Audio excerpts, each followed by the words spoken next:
Hey, everybody. Welcome to yet another edition of the DFF Run. Oh, yeah. So I stumbled upon this on the Deep Fat Fried subreddit, which I know you guys both love so much. I mean, this is surely going to be the penultimate episode. Yes. Of Deep Fat Fried. Well, don't jinx that, because that apparently that means second to last. What? I've noticed the boys repeatedly use the word penultimate as augmented ultimate, when in fact it means second to last, one step below ultimate. It's not an augmentative. It's not an augmentative. Is that right? Are you right in this thing saying we are wrong? Maybe you are. I don't know. Maybe that's proper usage. It's not an augmentative. That means super mega ultimate. Paul is the most common offender. I don't mean to be a prick or anything, guys. Or an actually guy. That's what I can't read. Just putting it out there. Peace. All right. Cool. So, Paul, quit using penultimate wrong. No, I'm going to keep using it exactly because he said he's not trying to be a prick and he's just putting it out there. So he's not telling me what to do. And then this fucking cocksucker is like, TJ's been doing this for years. I'm like, motherfucker, I cannot even remember a single time when I've used the word penultimate. Okay? So that's bullshit. Mm-hmm. This guy just says whole cloth. This guy said cheddar cheese. Does one of us say cheddar? What? All right, so here's another one they're correcting us on. Factoid. They seem to think it means fact when it actually means the exact opposite. Some modern definitions include the fact definition, but that's just as fucking retarded as literally also meaning figuratively. It's just added to appease the stupids. So I say down here popular usage dictates meaning because it does. But, like, not only that, like, some of the definitions that I looked at of the word factoid when I was looking this up, the first definition was like a fact of little importance or like a trifling fact. Right. But I guess the original meaning of factoid was something that is not a fact but has been repeated so much that it gets taken for granted as a fact. I mean, fuck that. That ain't what it means anymore. Yeah, that's not how anyone fucking uses it. So fuck you, Canadian Führer. Popular usage dictates meaning. Factoid is a small and trifling fact. That's where we're at. Your old definition is literally dead and beaten by a fucking horse. All right. I don't care if the definition is right or wrong. If I said something wrong, I don't really care. I mean, it's like it was said extemporaneously in the moment. If it's wrong, then it's wrong. You just misused the word extemporaneously, Scotty, because what that actually means is when you're juggling 15 cats, and you're not juggling 15 cats right now. So, I mean, I just don't care what a bunch of losers on the internet think. I don't care what they say. It's like don't call our fans losers. They are. Here's another I'm a one. loser too. I'm a loser, baby. So why don't I had a fucking goddamn thing every time I got in the car. The song "Loser" by Three Doors Down would play continuously. I clearly am a fucking loser. I don't give a shit. Yeah, that's true. I said the word wrong. If I got the word wrong, oh well, I got it wrong. You're right. I'm wrong. You're taking it real personal, Scotty. You triggered, Scotty? You triggered? This just makes me want to use more words incorrectly. So the other one they don't like is insipid. They said that they use it as a general word for stupid, but it actually refers to something that is bland and uninteresting. So look, I use that's usually what I mean when I say insipid. Right. Me too. I use insipid. I mean, like, it's so most things that I find stupid, I also find unstimulating, uninteresting, bland, dull. Right. So I kind of use it as an augmenter of stupid, but whatever. So anyway, fuck you guys and your fucking language policing bullshit. You motherfuckers need to get a life, all right? You're a loser. A better way to You're a loser. Would be for us to not mention it and then just do the next episode and misuse insipid and penultimate like at least 15 times a piece. It is the penultimate movie. Oh, dude, we do this fucking movie episode. That's all we need to fucking say. Yeah. Penultimate. It's the penultimate John Carpenter film. It's the penultimate Wes Craven film. It's the Here's a little factoid. This insipid movie is the penultimate bad movie. All right. So we're not here today to argue language usage with these dumbasses. We're here today to answer a fucking question. To suss out. Be sure to make a thread about how I'm using sus wrong, by the way. Thanks, guys. Suss out which of these two directors, Wes Craven, John Carpenter, who's fucking better? Who's the true master of horror? A lot of fucking parallels between their lives and their styles and stuff. Cool.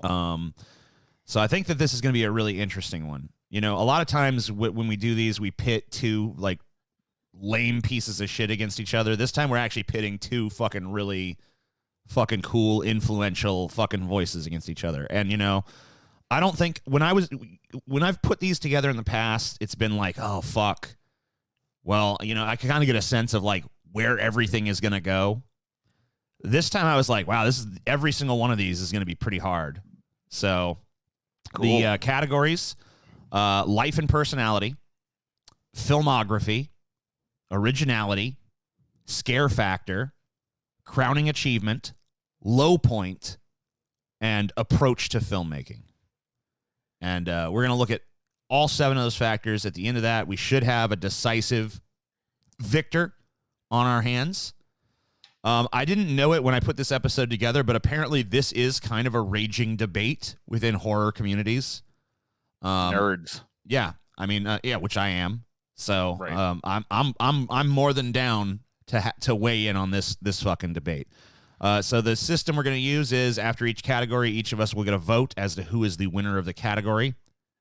And we've done it before, but just to explain to the audience, there's 3 of us. So, the votes could be unanimous or they could be split. But, ultimately, whoever has the most votes wins the category, and whoever wins the most categories wins the whole fucking shebang.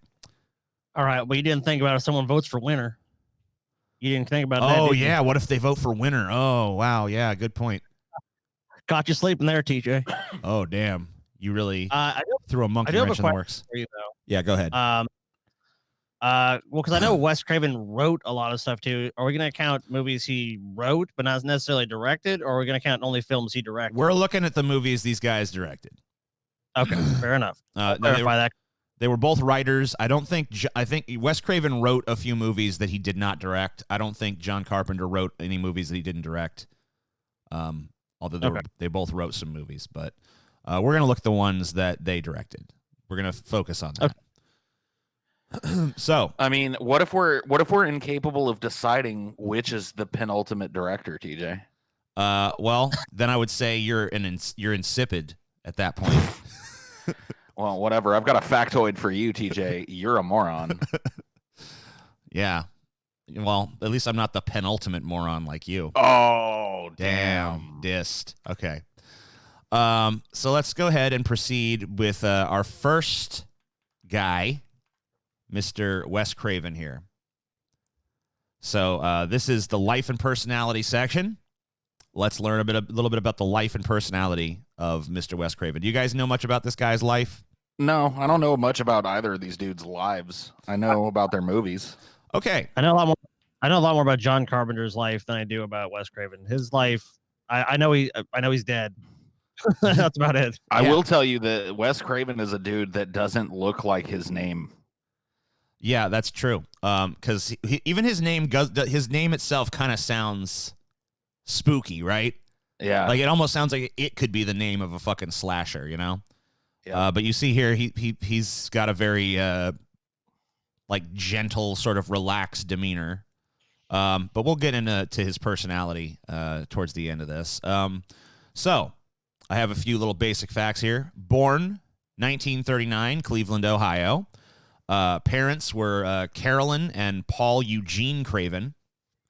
Education level, he had an undergraduate in English and psychology from Wheaton College and a master in philosophy and writing from Johns Hopkins University. Prior to working as a film director, he worked as an English professor. He also worked as a pornographer for a time. Oh. And was probably involved in some capacity, though it's very unclear, in the film Deep Throat, which is one of the most famous pornographic features of all time. I see. So here's something you might find a little bit mind-blowing about Wes Craven. He was raised in a Baptist household where he was not allowed to even watch movies. And he saw very few movies in his life before actually deciding to become a director. When his family was only allowed to watch Disney movies, and only very occasionally, because it was like literally in the household it was like movies are of the devil. Right. So basically, when he took on the directing reins for his first big feature, Last House on the Left, he said of that, I didn't even know what a horror film was. I just kind of made it up as I went along. Well, that's pretty crazy, because that movie was like an insanely hyped horror movie. Yes, and it really it was hugely influential as well. But we'll discuss that in a later section. So, number 2, Craven turned down the director's chair for Scream multiple times, claiming that he did not want to do horror films anymore. He felt that the genre was rife with misogyny, Craven himself being like a super staunch feminist at that point.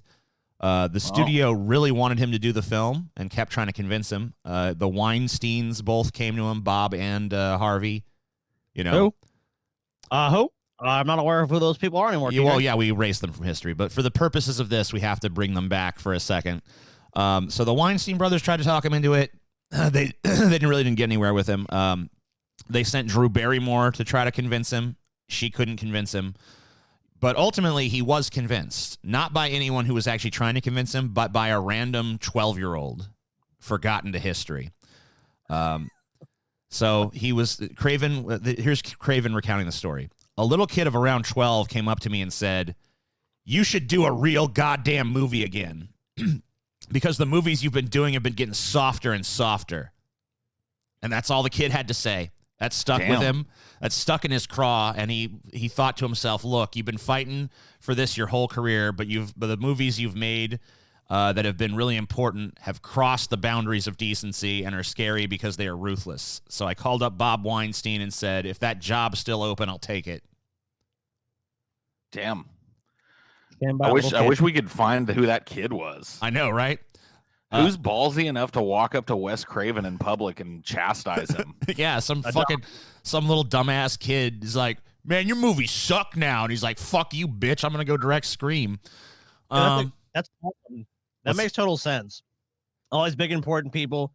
Look, Wes, you got to do the movie. You got to do the movie. Look, this movie's gonna be a big. Yeah, that's great. Some fucking little punk ass fucking kid walks up. "Hey, you Wes Craven?" "Yes, I am." "You fucking suck, and your fucking movies suck too." Give me Harvey Weinstein on the phone now. There's actually a couple of details that Wes left out of this story. Oh, yeah? He was walking around a little town in California called Madera. Oh, yeah. And, Oh, yeah. Sure. and the little boy that changed his direction and reinvigorated him as a director was none other than yours truly. Wow. Little PJ Parkey. I don't know if the timeline exactly matches up since you were quite a little bit older in the mid-'90s when Scream was made, but sure. Pish posh, TJ. You said it was a 12-year-old, right? Yeah.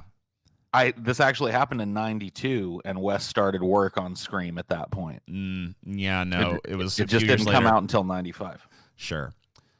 So, number 3. Little factoid. You got a factoid coming in, everybody. Factoid really is the penultimate word. It is. Yeah, I mean, I agree. Some people might find it insipid, which means stupid, by the way. But right. I'm not one of those people. All right. So number 3. While it's all a little mysterious, Craven has said on camera that he made a pretty lucrative career directing many hardcore X-rated films under a string of pseudonyms. So there's even speculation he was involved in the most famous adult film of all time, arguably, Deep Throat. So Yeah. I looked into this dude's personality. As far as I could tell, it's kind of maybe a little tainted by the fact that he was dead. Because, a lot of times when people die. Yeah, they want to rosy up their rosy him up a little bit. But as far as I could tell, the people described him as dignified, soft-spoken, thoughtful, kind, quick to smile, relaxed, approachable, intelligent, the speaking mannerisms of a college professor, which of course he was for a long time before he became a filmmaker. Well, so not basically a real fucking asshole. Yeah, total prick. Unlikable douche. No, so I have a little clip here so you can kind of see him in action and kind of get a feel for his personality yourself. This is him being interviewed about Scream in 1997. And he's going to kind of recount his childhood upbringing here a little bit. That gets your attention, doesn't it? Yeah. Let me talk a little bit about you, and we'll come back to this film. I said a little bit in the introduction about your parents thought films were the work of the devil. Yeah. So, and you never saw it movies until you presented in quite that okay. cartoon level. I don't want to make them sound cartoonish, but the notion was you didn't see any movies, right. And the notion was until high school, right? Or when was it? Did you first? Actually, senior in college. Senior in college. You saw your first film. First non-Disney film. Disney films were considered exempt. Okay. They were okay. They were exempt, but a commercial film about a serious subject. Yes. Yeah. First time in college, and it was a. So, why did he wait until the end of college to watch an actual movie if he was going to? Well, apparently the college also was quite Christian and restrictive. He'll get into it in a second. Okay. Religiously, I can't say the word. So I would have been expelled if they had caught me going to that theater. I hitchhiked to another town and saw To Kill a Mockingbird, and that was my first film. What a great film to see. It's your first one. It was wonderful. And it really put the lie to the whole notion that films were inherently evil. Yeah. I mean, at that moment, I realized this cannot be, because it was such a great film. It's like, how can you say this is bad, or could harm you? So, so a strict, not only a strict Christian upbringing, but also going to a strict enough Christian college to the point where if they discovered that he had gone to see this film, To Kill a Mockingbird, he'd have been expelled from fucking college. A scandalous film, no doubt. Right. So yeah, it did take him. I mean, like, he was obviously under the boot heel of Christian dogmatism for quite some time. I mean, yeah, that book, because that book is about like teaching evolution in schools and shit, isn't it? What? To Kill a Mockingbird? Well, yeah, because doesn't it end up tackling like? No, that was more like a racial thing, right? Well, no, I remember that, but wasn't that part of it though? I don't know. I don't remember that, but it could be. Also, in the course of teaching evolution, they also teach the kids in the classroom a satanic ceremony and ritual. Oh, got it. To prove evolution, because one of the kids goes, "But the Bible says," and they go, "Fuck the Bible." Now Listen, if you want proof, just draw a pentagram on the ground in blood, light the red candles, so slit the throat of a chicken. It's time to move on to John Carpenter. He looks like an asshole. So born 1948 in Carthage, New York. His parents were Milton Jean and Howard Ralph Carpenter. So his mom's name was Milton or Howard. I don't know. It sounds like two male names. Which? Education level, he attended the Western Kentucky University. He transferred to the University of Southern California's School of Cinematic Arts, but dropped out to make his first movie. I looked into his previous jobs. I was not able to discover any of them. I assume he probably did some odd jobs, maybe working in, the food service industry or customer service or, some stuff like that. But I wasn't able to find any actual evidence of him working any job before becoming a filmmaker. So interesting facts. John Carpenter is a notorious chain smoker, even smoking during interviews. Like, if you go watch him in interviews, I saw him do like a 44-minute or so interview with Robert Rodriguez, which I'm going to show a clip of in a little bit here. He probably goes through like 5 cigarettes in that interview. Cool. So another fact, or factoid, I should say. John Carpenter hasn't directed a film in a decade, but he has put out 2 albums that met with critical acclaim and some fanfare.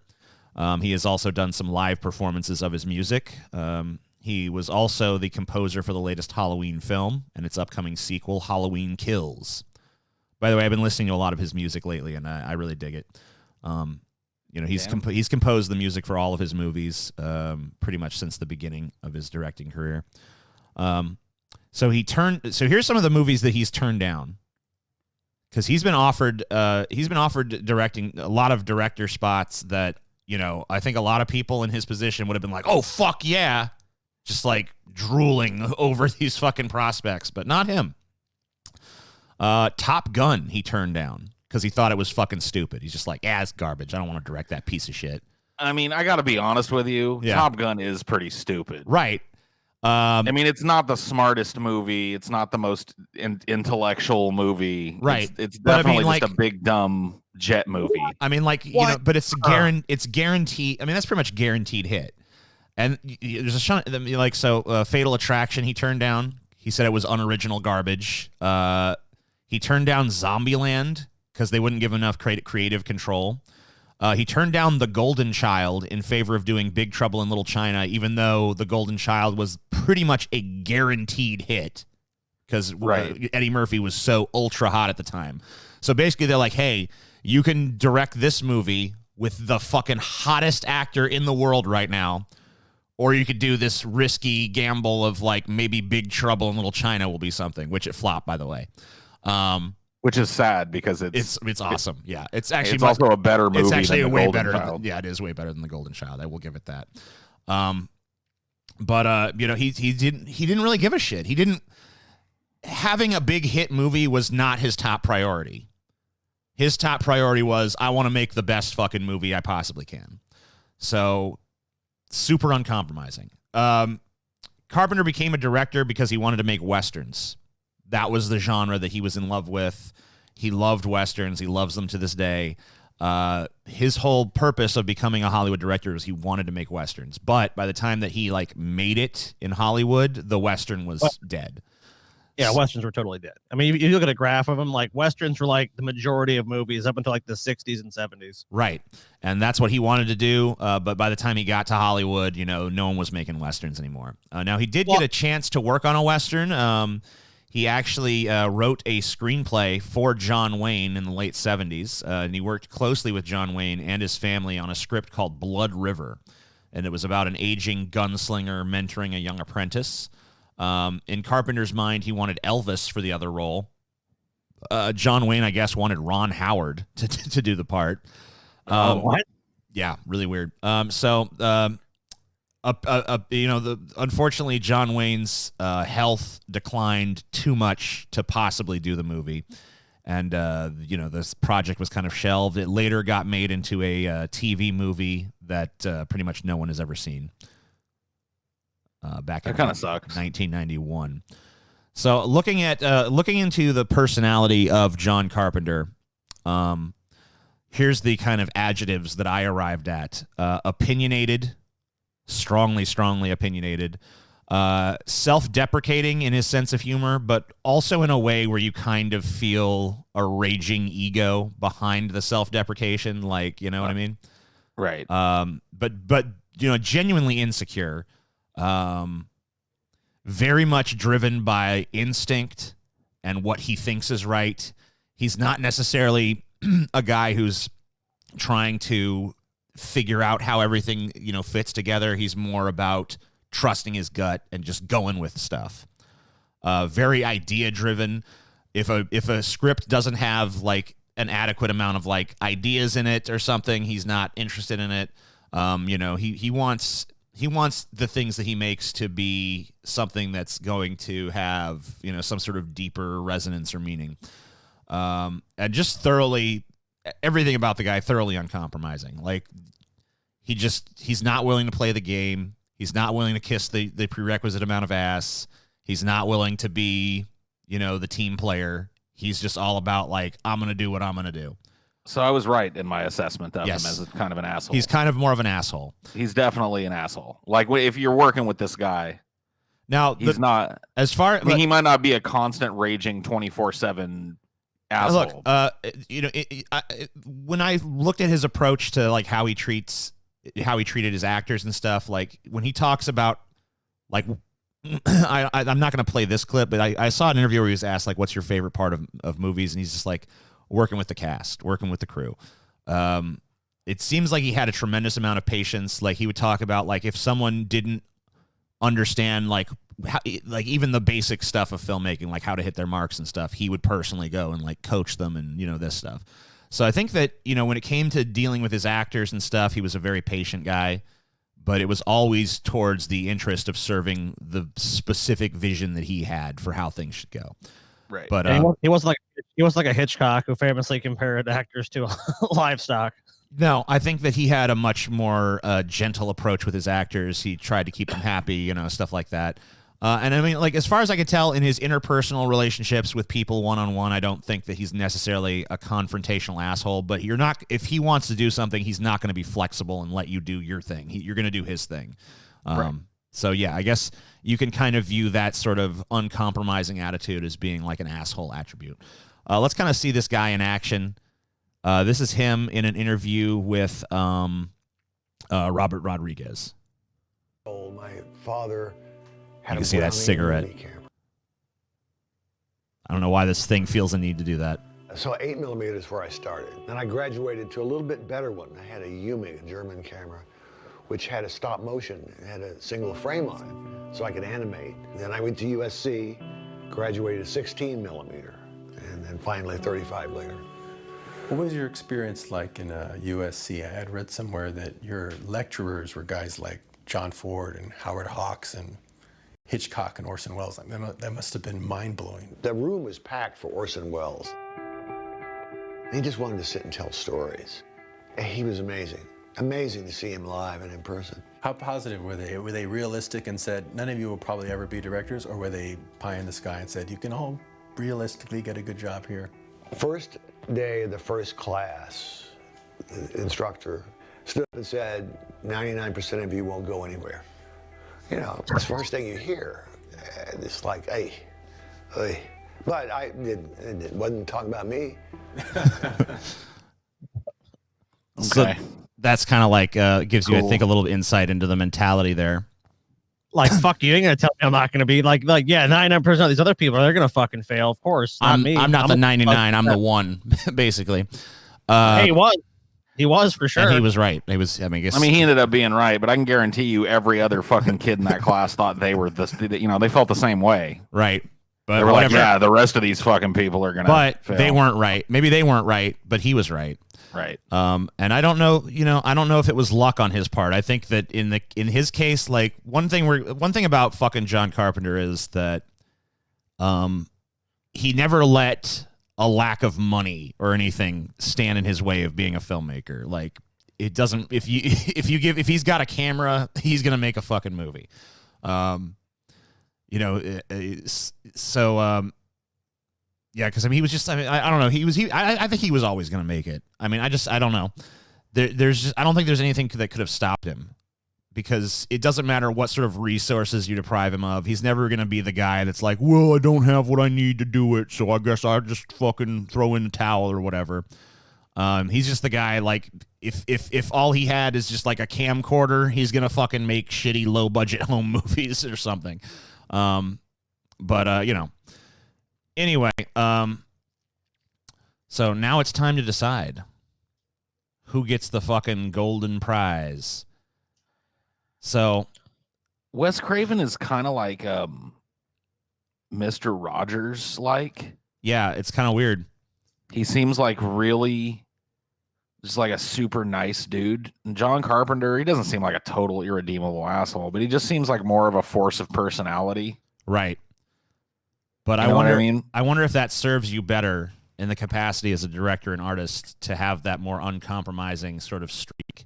Well, I mean, clearly you're looking at two wildly successful directors here. Right. So both approaches work. Right. Both approaches work, clearly. Right. On some level. So it's just kind of, I don't know how you judge it. I mean, like, Wes Craven is definitely nicer. If it's about, like, who's nicer, you got to give it to Craven. And he's definitely got the more interesting like story. Like he's just like he's not one of these people that like grew up as a kid watching movies and pursued it as an adult. He like, you know what I mean? He wasn't even allowed to watch movies until he was almost out of college. Somehow. Yeah, I do. You know, it is kind of interesting. And there's such a I think, you know, what's really kind of interesting about Wes Craven on that level is there's like this real juxtaposition of like the sort of like balls to the wall crazy stuff that he's done as a director, especially in his very early films, versus this like very, you know, soft-spoken, gentle, affable kind of guy that, you know, he actually is. And you know, so that's kind of an interesting dichotomy. You know, whereas John Carpenter is a little bit more like, what I think you would typically expect from a director of the caliber that we're kind of discussing here today. Just a real assertive. Yeah, like a kind of more of a force of nature. So I guess I would agree with you that Wes Craven probably has the more interesting story. And, you know, so I guess that, you know, thinking about it in those terms, I guess I'd give the edge to Craven.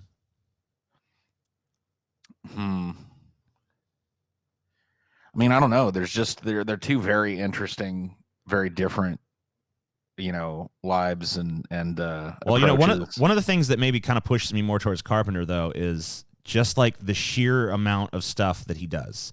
Like he's a director, but he also is a composer and a really fucking honestly brilliant one. He's a writer. Yeah, I mean he's right. Plus he fucking, one of the things that he's always, you know, he's fucking super particular about the editing of his movies. Like he's a director. He is a filmmaker, is pretty much involved in every aspect of his fucking movies. He doesn't fucking cede anything to anyone else. So he's like a total control freak in that regard. But he's a control freak that he has to have a level of competence in so many different areas of filmmaking, from like he controls what the font is in the title screen. He controls, you know, what music is going to play where, and he composed the music himself. And, you know, just like, you know, there's so many more dimensions to his artistry than to Wes Craven's, because Wes Craven is more of a straight up and down kind of director. I appreciate Wes Craven, and I appreciate John Carpenter. But I mean, ultimately, as this is a subjective list, who appeals more to me is definitely John Carpenter. I think that Wes Craven does have a more unique life story. He came from a different background where, you know, this film thing just wasn't in his blood. He didn't catch it from a young age where it's like, you know, he doesn't have the story. I'm 6 years old and I see this for my first film. And it's like, you know, he comes from a totally different sort of background. That's interesting. And I think it definitely affected his filmmaking and his personality and the way he conducted himself. But John Carpenter, that's what appeals to me. I think when most people think about being a film director, it's like they want to be a John Carpenter. And I think very few people can live up to that. And Wes Craven, while I think that, you know, he's really great, but if we're just taking it as a personality and what appeals more to me, it's definitely a John Carpenter style of directing and personality. Right, way they convey it. I think John Carpenter is probably a little more closer to who you are too. Yeah. So you can probably see, if I'm going to vote, you can see more of yourself in a John Carpenter. Yeah. So I'm going to vote with John Carpenter. All right. Well, I think we need a final tally. So Scotty's going Carpenter. Paul, do you know where you want to go? Actually, I'll give him I'm still, you know what I mean? Yeah, I mean, it is a tough dilemma. So let's explore a few more facets here. I mean, neither of these guys is a fucking out and out jerk. I think that they're both reasonably decent human beings. Wes Craven seems like he's definitely the more like overtly likable of the two. But I don't really give a shit.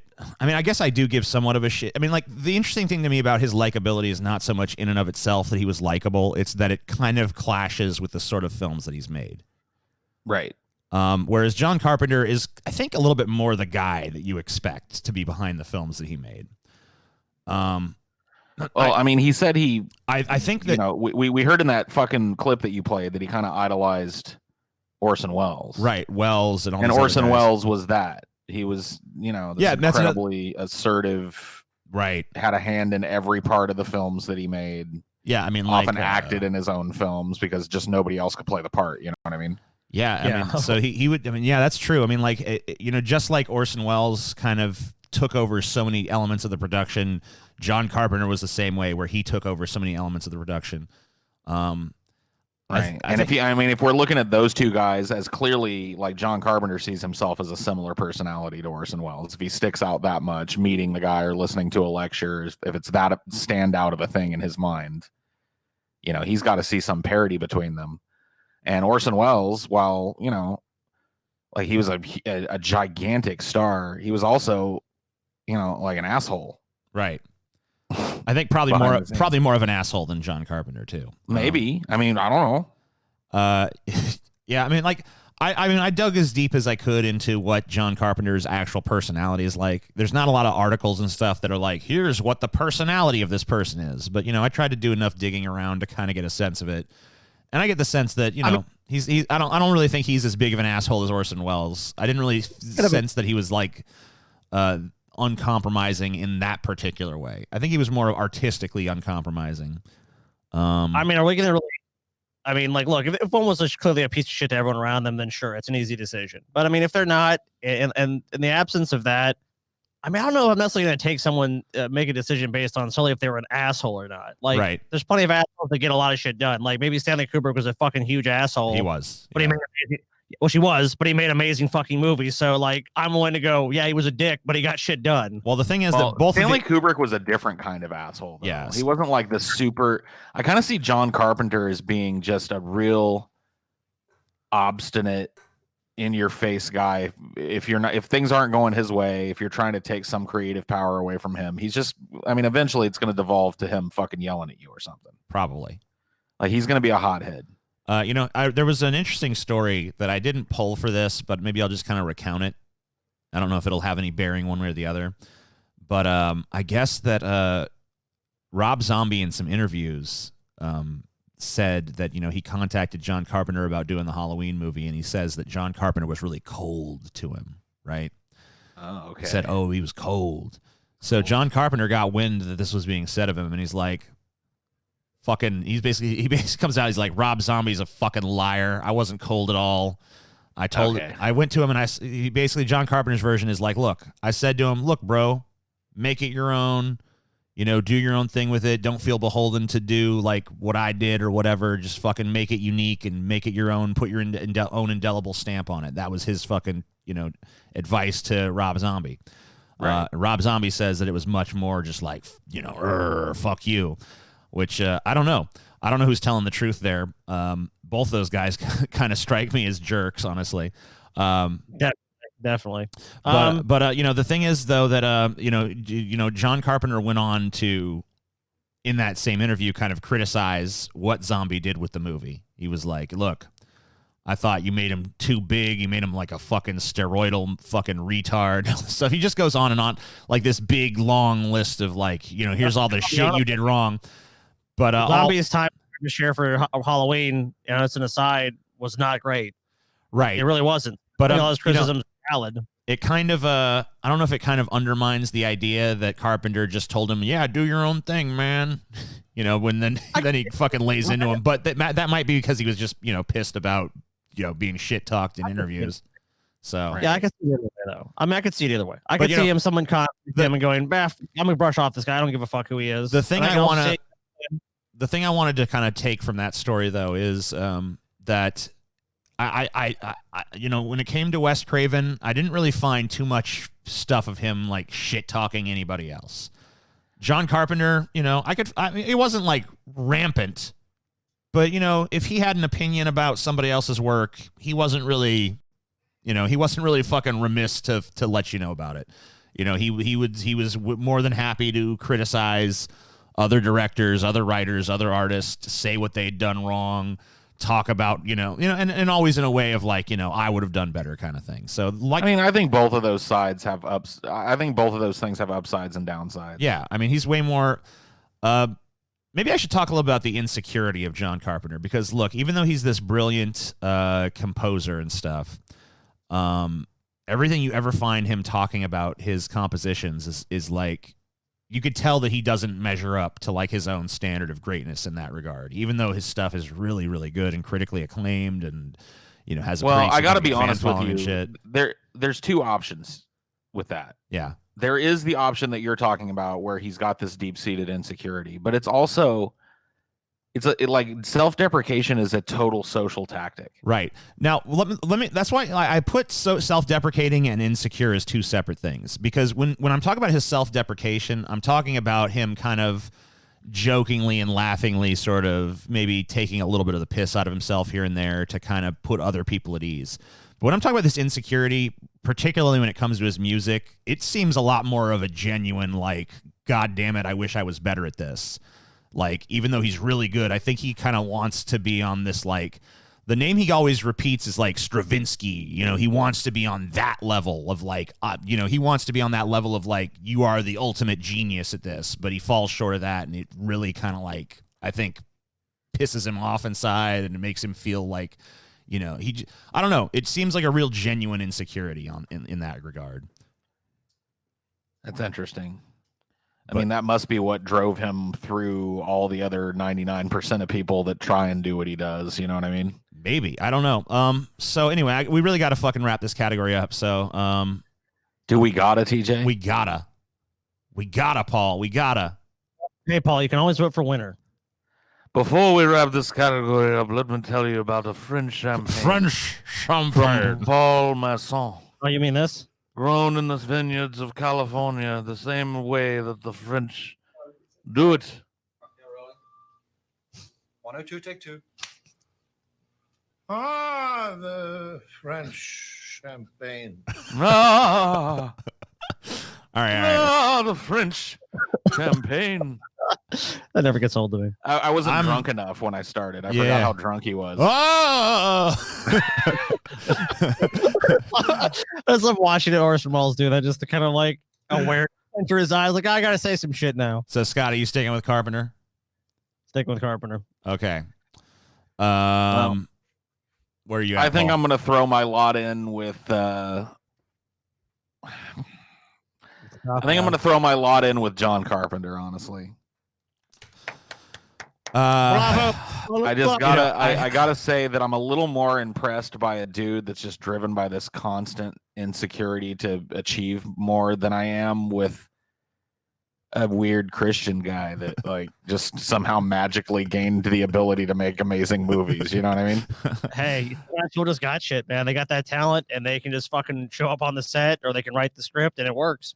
I find both of these guys tremendously fascinating, and this was a really tough decision, but I got to go with Scotty and Paul on this. I'm going to go with Carpenter. It's unanimous.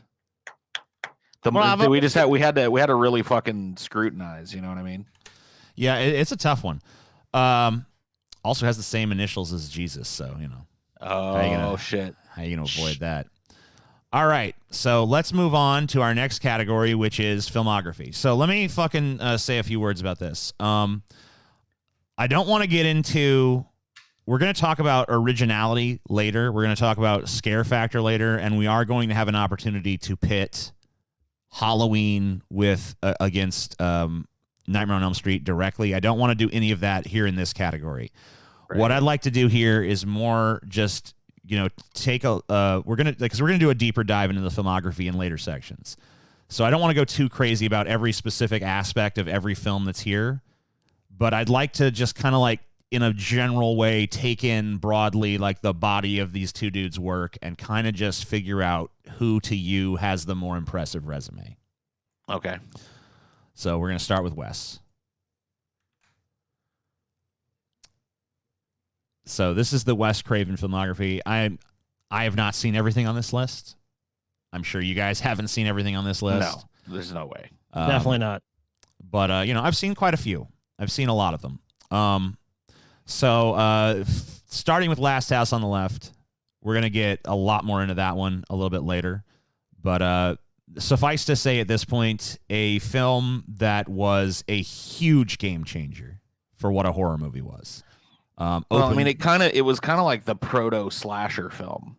Yeah, you could kind of put it on that level. Really, I remember my mom talking about this movie when I was a little kid and saying, "Man, that movie is just too much. Do you remember the famous tagline of the movie, Paul? Which, no, I don't. What was it? Okay, so super famous tagline of Last House on the Left: "To keep from fainting, just keep repeating. It's only a movie." It's only a movie. It's so brilliant. It's only a movie.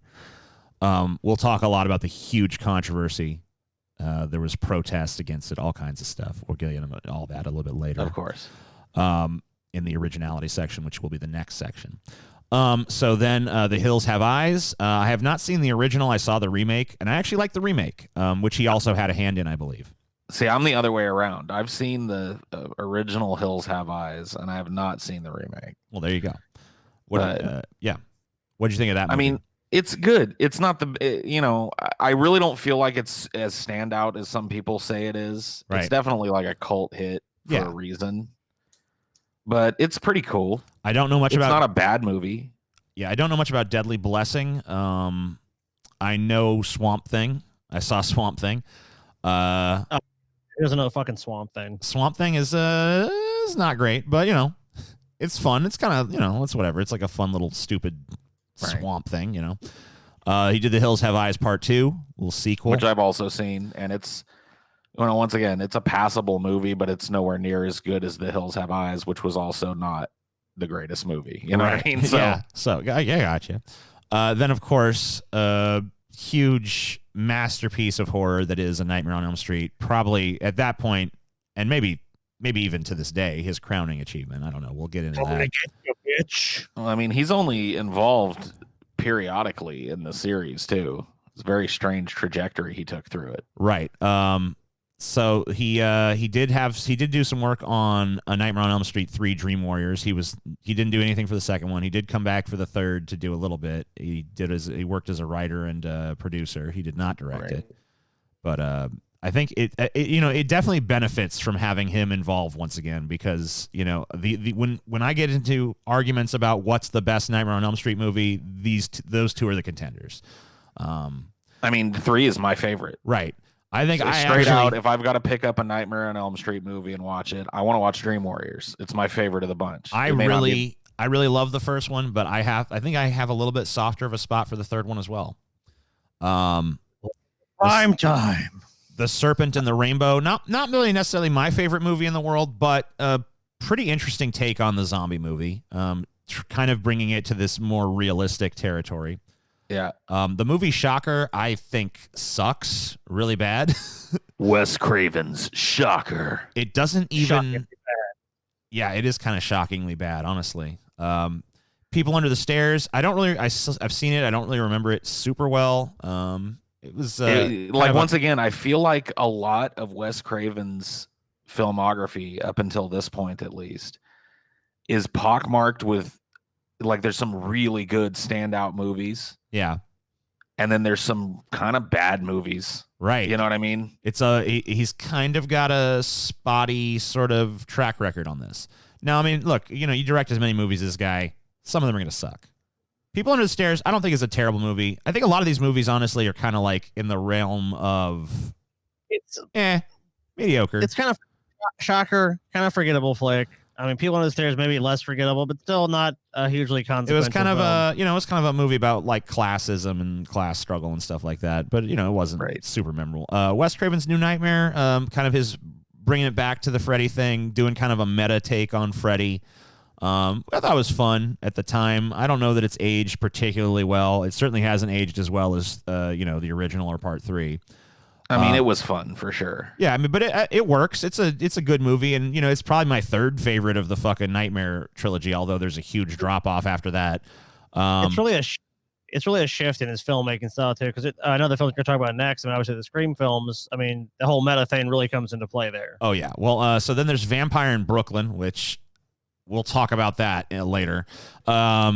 Scream 2, Scream 3. I like all of his original Scream trilogy. I didn't see Scream 4 that came out much later. I'd never even heard of this Music of the Heart. Red Eye. I actually thought Red Eye was pretty cool. It was definitely a departure from his usual genre pictures, but it was a pretty nice little tight thriller. It wasn't super fucking amazing or memorable, but it did its job. I saw it and I thought it fucking was a pretty decent thriller. He did a short thing for Paris Je t'aime, but I didn't see his segment of that.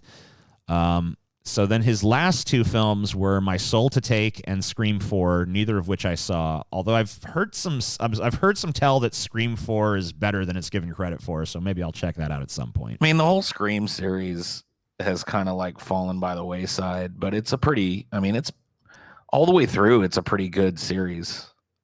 It ain't the best. Once again, it doesn't rise to like the best of all time level, but they're pretty consistently good. Yeah, and they're pretty consistently smart. I've not seen Scream 4, so I can't really speak to that one. But the first three, I mean, it felt like there was a diminishing return with each new entry. But, at the same time, it never really got into the territory of like, oh, this is awful now. From the late 90s to the 2000s, man, during Halloween, that Scream masks were the most popular things they were fucking selling. Right, of course. I mean, obviously, Time, I don't think Time has been as kind to it, but I think it's kind of underrated at this point.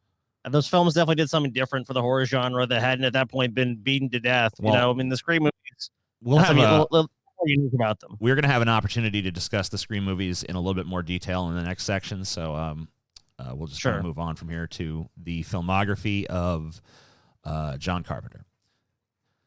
So I won't expect you guys to know any of these short films he did in fucking college or anything. But so his first feature film was a movie called Dark Star. I don't know if you guys have seen Dark Star. I have. It's been a long time, though. So Dark Star is a movie that John Carpenter, the budget for Dark Star was about $300,000. And it was made over the course of like a year or so because there were so many problems. It's very hard to make a fucking sci-fi, movie with a $300,000 budget. Right. So, it was a big struggle to get the movie made, and but he got it done, and he persevered, and a few years later he made his first, I think, kind of more of a real movie.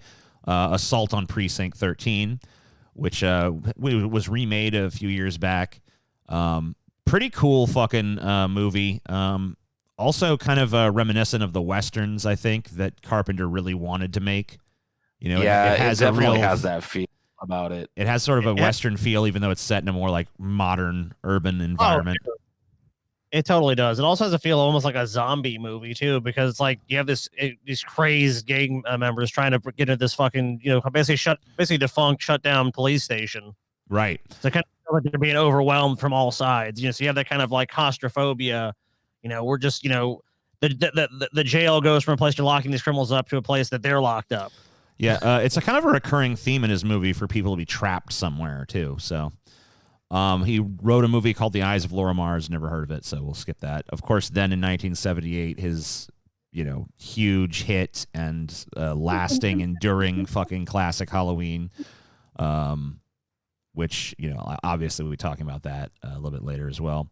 Then it's just a series of pretty cool movies. The Fog, Escape from New York. He wrote Halloween 2. He refused to direct it because he didn't really want to. I just recently rewatched Escape from New York. Yeah. And it's fun, but I was surprised at how little Snake Plissken gets up to in the movie. Yeah, that's kind of true. Like he goes to a place, he shoots a bunch of dudes, and then he goes to another place and shoots a dude before he goes to the third place and shoots a bunch of dudes. You know what I mean? Yeah. It definitely has a Western feel. It's about it. The best thing about Escape from New York, the best thing about a lot of Carpenter movies is honestly this atmosphere that he creates, and like really, the soundtrack for Escape from New York is really memorable. Really aided by his composition, his score. I mean, like his scoring is so on point. He's like got to be one of the best about that. I mean, like it really, like his scores enhance his movies tremendously.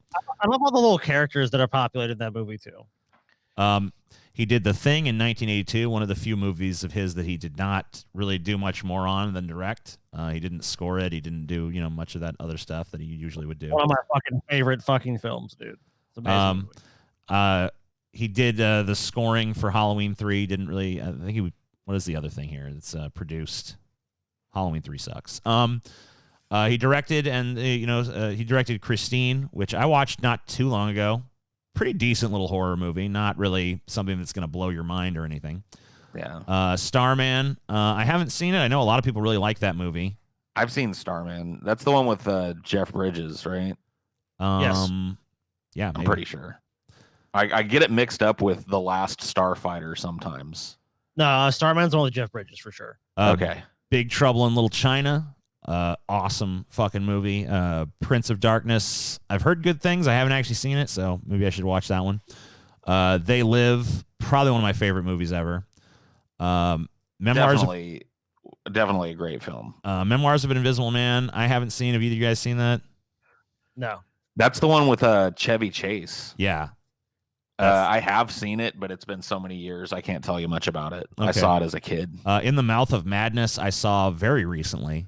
Me too. Yeah, I sat down and watched it like 5 or 6 days ago. Yeah, me too. I mean, we might have watched it on the same night. But yeah, I love that movie. It was the first time I'd ever seen it. I think Paul had seen it before, but yeah, I saw In the Mouth of Madness back in the 90s. Yeah, and it was a real popular rewatch movie for me and my friends. I've probably seen it 2 or 3 dozen times at this point. I only just saw it for the first time, and I gotta say I was really fucking impressed with that movie.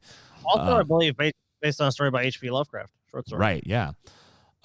Village. I mean, it apes a lot of Lovecraft. I mean, it lifts a lot. Oh yeah.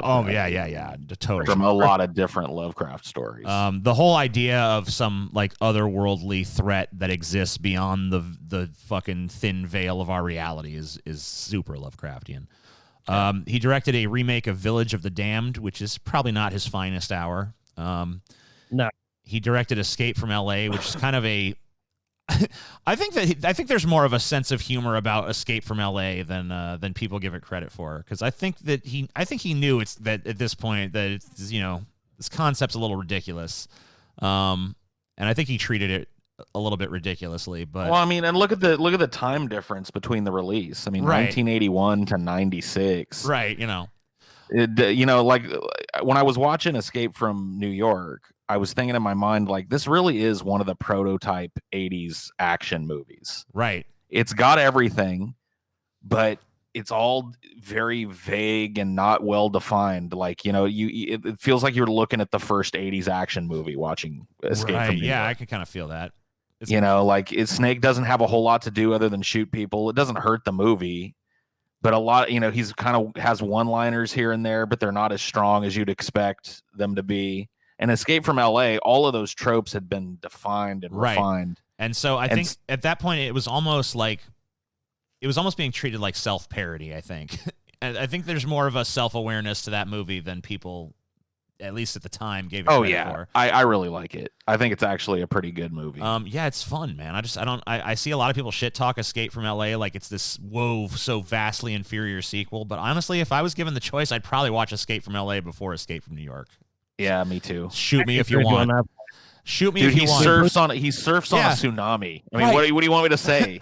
I mean, and is it stupid? Yeah, but it knows it's stupid. It's not like he surfs on a fucking tsunami. What more do I need to say? And then there's that great Bruce Campbell cameo in there as like the Surgeon General of Los Angeles or whatever, with these like crazy perfect white teeth and this like really dull. I mean, whatever. It's got a lot of good scenes. Yeah. And then there's also that scene where Snake Plissken literally surfs on a tsunami. Yeah, that one's good too. Paul really likes that tsunami surfing scene, man. Vampire, hey, bro, grab a board. Let's fucking surf a tsunami. I mean, say what you want about all the other action heroes and shit, but when did Arnold Schwarzenegger ever in any of his action films surf a tsunami? Give me a surfboard. We must surf way down the mountain. It is time to hang 10. I wish that would So then we have Vampires, which was with James Woods. Yeah. I saw that movie. I thought it was really dull. I don't know. Would you guys like Vampires? I can't complain. Film. It's got its moments. Like, it's not all bad, but it's definitely not one of the better movies on this list, unfortunately. Ghost of Mars, we will discuss a little bit later. The Ward, he did in 2010. I saw it. It doesn't even really feel like a John Carpenter movie, I'll be honest with you. It kind of... I haven't seen it, so I couldn't say. It's not his finest moment. But that was the last time he sat in the director's chair. He's pretty much, I think, retired from directing at this point.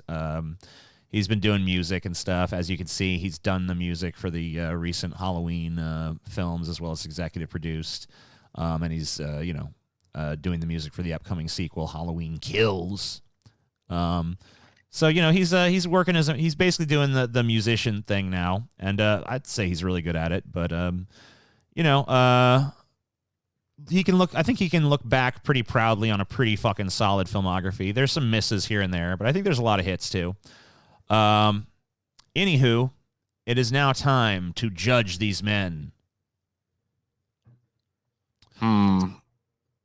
Man, I could lie and tell you that for me this is a hard one. There's just two movies that I just deeply and desperately love and just watch over and over again on this list. And I do love the Nightmare on Elm Street movies. I don't want to shit on Wes Craven's filmography because I think it's great. But The Thing is one of my favorite movies. They Live is one of my fucking favorite movies. Big Trouble in Little China is a movie I love. I love Escape from LA. I love Escape from New York.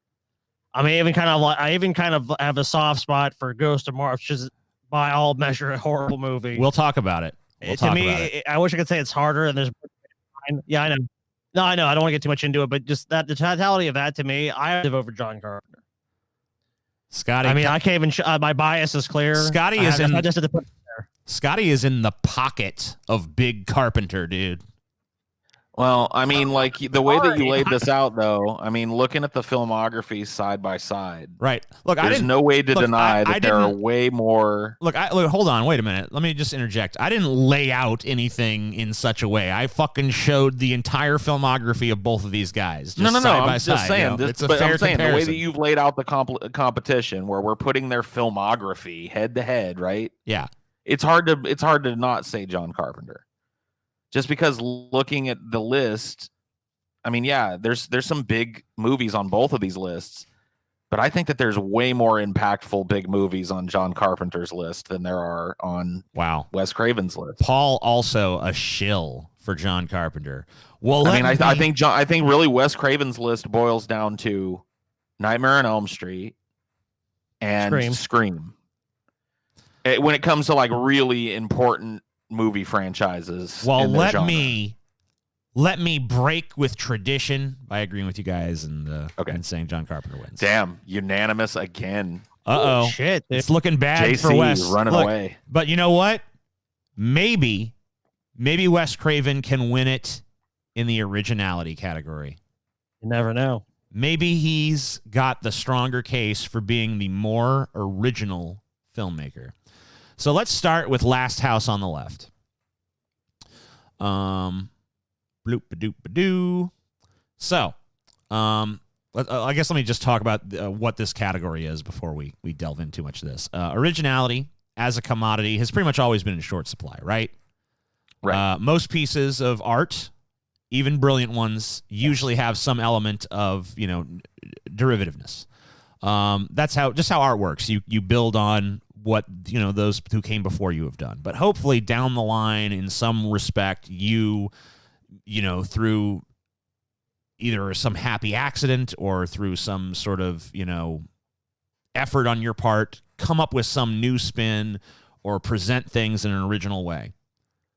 So let's start with this influential film here, because the interesting thing about Wes Craven's career is that there's a strong argument to be made that he redefined the cinematic conventions of the entire horror genre, not once, not twice, but 3 times in 3 different decades. Right. In 1972, he directed Last House on the Left, a film that shocked the entire nation. Due to its brutal and unflinching depictions of rape and murder, the film sparked protests from the public throughout the fall of 1972, with protesters calling for the film to be removed from theaters. The Paris Cinema, a movie theater in Pittsfield, Massachusetts, issued an open letter to these criticisms in September of 1972, in which they said, after carefully considering all the circumstances, management has decided to continue to show the movie. This difficult decision was predicated on the following considerations. The film relates to a problem that practically every teenage girl and parent can identify with. yet does not pander to the subject matter. The story does not glorify violence, nor does it glorify the degenerates who perpetrate the violence. We feel the movie is morally redeeming and does deliver an important social message. So Totally that's agree. Okay. So that's the theater at the time responding to protest. This all these protests trying to shut this movie down. Sure. So reviews at the time were pretty uniformly brutal towards the movie. Gene Siskel said, "My objection to Last House on the Left is not an objection to the graphic representations of violence per se, but to the fact that the movie celebrates violent acts, particularly adult male abuse of young women. I felt a professional obligation to stick around to see if there was any socially redeeming value in the remainder of the movie and found none." So Siskel there is coming to a different conclusion than that theater chain did. The New York Times says, "When I walked out after 50 minutes with 35 to go, one girl had just been dismembered with a machete. They had started in on the other with a slow switchblade. The party who wrote this sickening tripe and also directed the inept actors is Wes Craven. It's at the Penthouse Theater for anyone interested in paying to see repulsive people in human agony." So Get out of here, Buddy Duddy. You know, you watched 50 minutes and you walked out. How are you a fucking review? What's your review? I just couldn't stomach it. Get the fuck out of here, dude. It's a fucking movie. This shit didn't really fucking happen. It said read the poster, dude. It's only a movie. I mean, there were a number of movies like this in the late 70s. Right, but this is in the early another one 70s, is Cannibal Holocaust. Right. Well, hold on one second. Hold your horses, Paul. So one defender of the film was actually Roger Ebert, who gave the film 3.5 stars and praised Craven's directing. So modern assessments of the film have been far kinder, though many still find it an unredeemable and exploitative work of violence. Craven himself has said he has a hard time watching the movie. So here's from interview. Craven was asked about it. He says, "It's just not pleasant to watch. The suffering feels very, very real. It's mean. The bad guys are mean-spirited and very personal. Just total rage and take no prisoners." And then the interviewer's like, "But you wrote it." He says, "Oh, I wrote it. I get that all the time. Where does this come from? You seem like such a nice guy. I don't know. Now, I know most of the major guys and girls who make horror films, and they are a jolly bunch. We've all talked about it amongst ourselves, and we were scared in school or bullied or whatever, or had scary fathers. It's partially a way to immune yourself from terror and fear. And I'm sure there is a certain amount of anger and even rage in being raised in a way that says half of the great sources of inspiration and joy in life are sins, and you burn in hell forever. I'm sure that had done a lot of psychic damage." So basically kind of like going into like his upbringing at that point and being like, I think right. like a lot of what was repressed in me all those years kind of came out, I think, in these works. I mean, I gotta say, watching this movie now, is like, it's nowhere near as shocking as it would have been if I were watching a movie in 72. Yeah. But this movie really kind of kicked the door open for the no holds barred kind of environment that horror, I think, really blossomed in the 80s. Yeah, absolutely. And that's kind of what, I wanted to, let me just get through this one little paragraph, and then I'm going to let you, I'm going to unchain you. So this is kind of like a nice setup for what you're about to get into. So whatever the artistic merits of the film may or may not be, what's far more inarguable is that it left a lasting impact on the horror genre, raising the bar or lowering it, depending on your perspective, for what kind of violence and depravity could be depicted on film. This film trailblazed for later notable films like, the Texas Chainsaw Massacre, I Spit on Your Grave, maybe even movies like The Exorcist. The movie primed American audiences to handle elements of film that had hitherto been forbidden or at least strongly discouraged. So go ahead, Paul. No, I mean, it may not have been alone in it, because like I said, there were a lot of movies, like exploitation kind of movies in the 70s that really wanted to push the bar of what you could do in a movie towards, a more unlimited universe, which is basically why horror was so fertile in the 80s and 90s. Right. Was because a lot of people's ideas were unchained. You can look at like Last House on the Left and movies like it and go, okay, this is just like puerile violence, horrible, exploitative, ogle bait. But really, honestly, it unlocked the imagination of horror people. It made the body horror genre possible. I mean, really, truly possible. It made the slasher genre possible, and all the great characters and memorable shit that came out of that. Right. I mean, like, I think it's, the 70s were rife with this sort of like these grindhouse exploitation kind of films like you talk about. But I think that, coming out in 72 here, this is probably one of the first examples and probably one of the strongest examples of that. And I think this is kind of the movie that really kind of pushed that boundary in a fucking really hard way. That's why it drew these protests. That's why it drew people trying to get it pulled from theaters and stuff, because it's like there were people who rebelled against the idea that this is now acceptable to show on film. But ultimately, this is one of the instances where censorship and, the moral crusaders lost.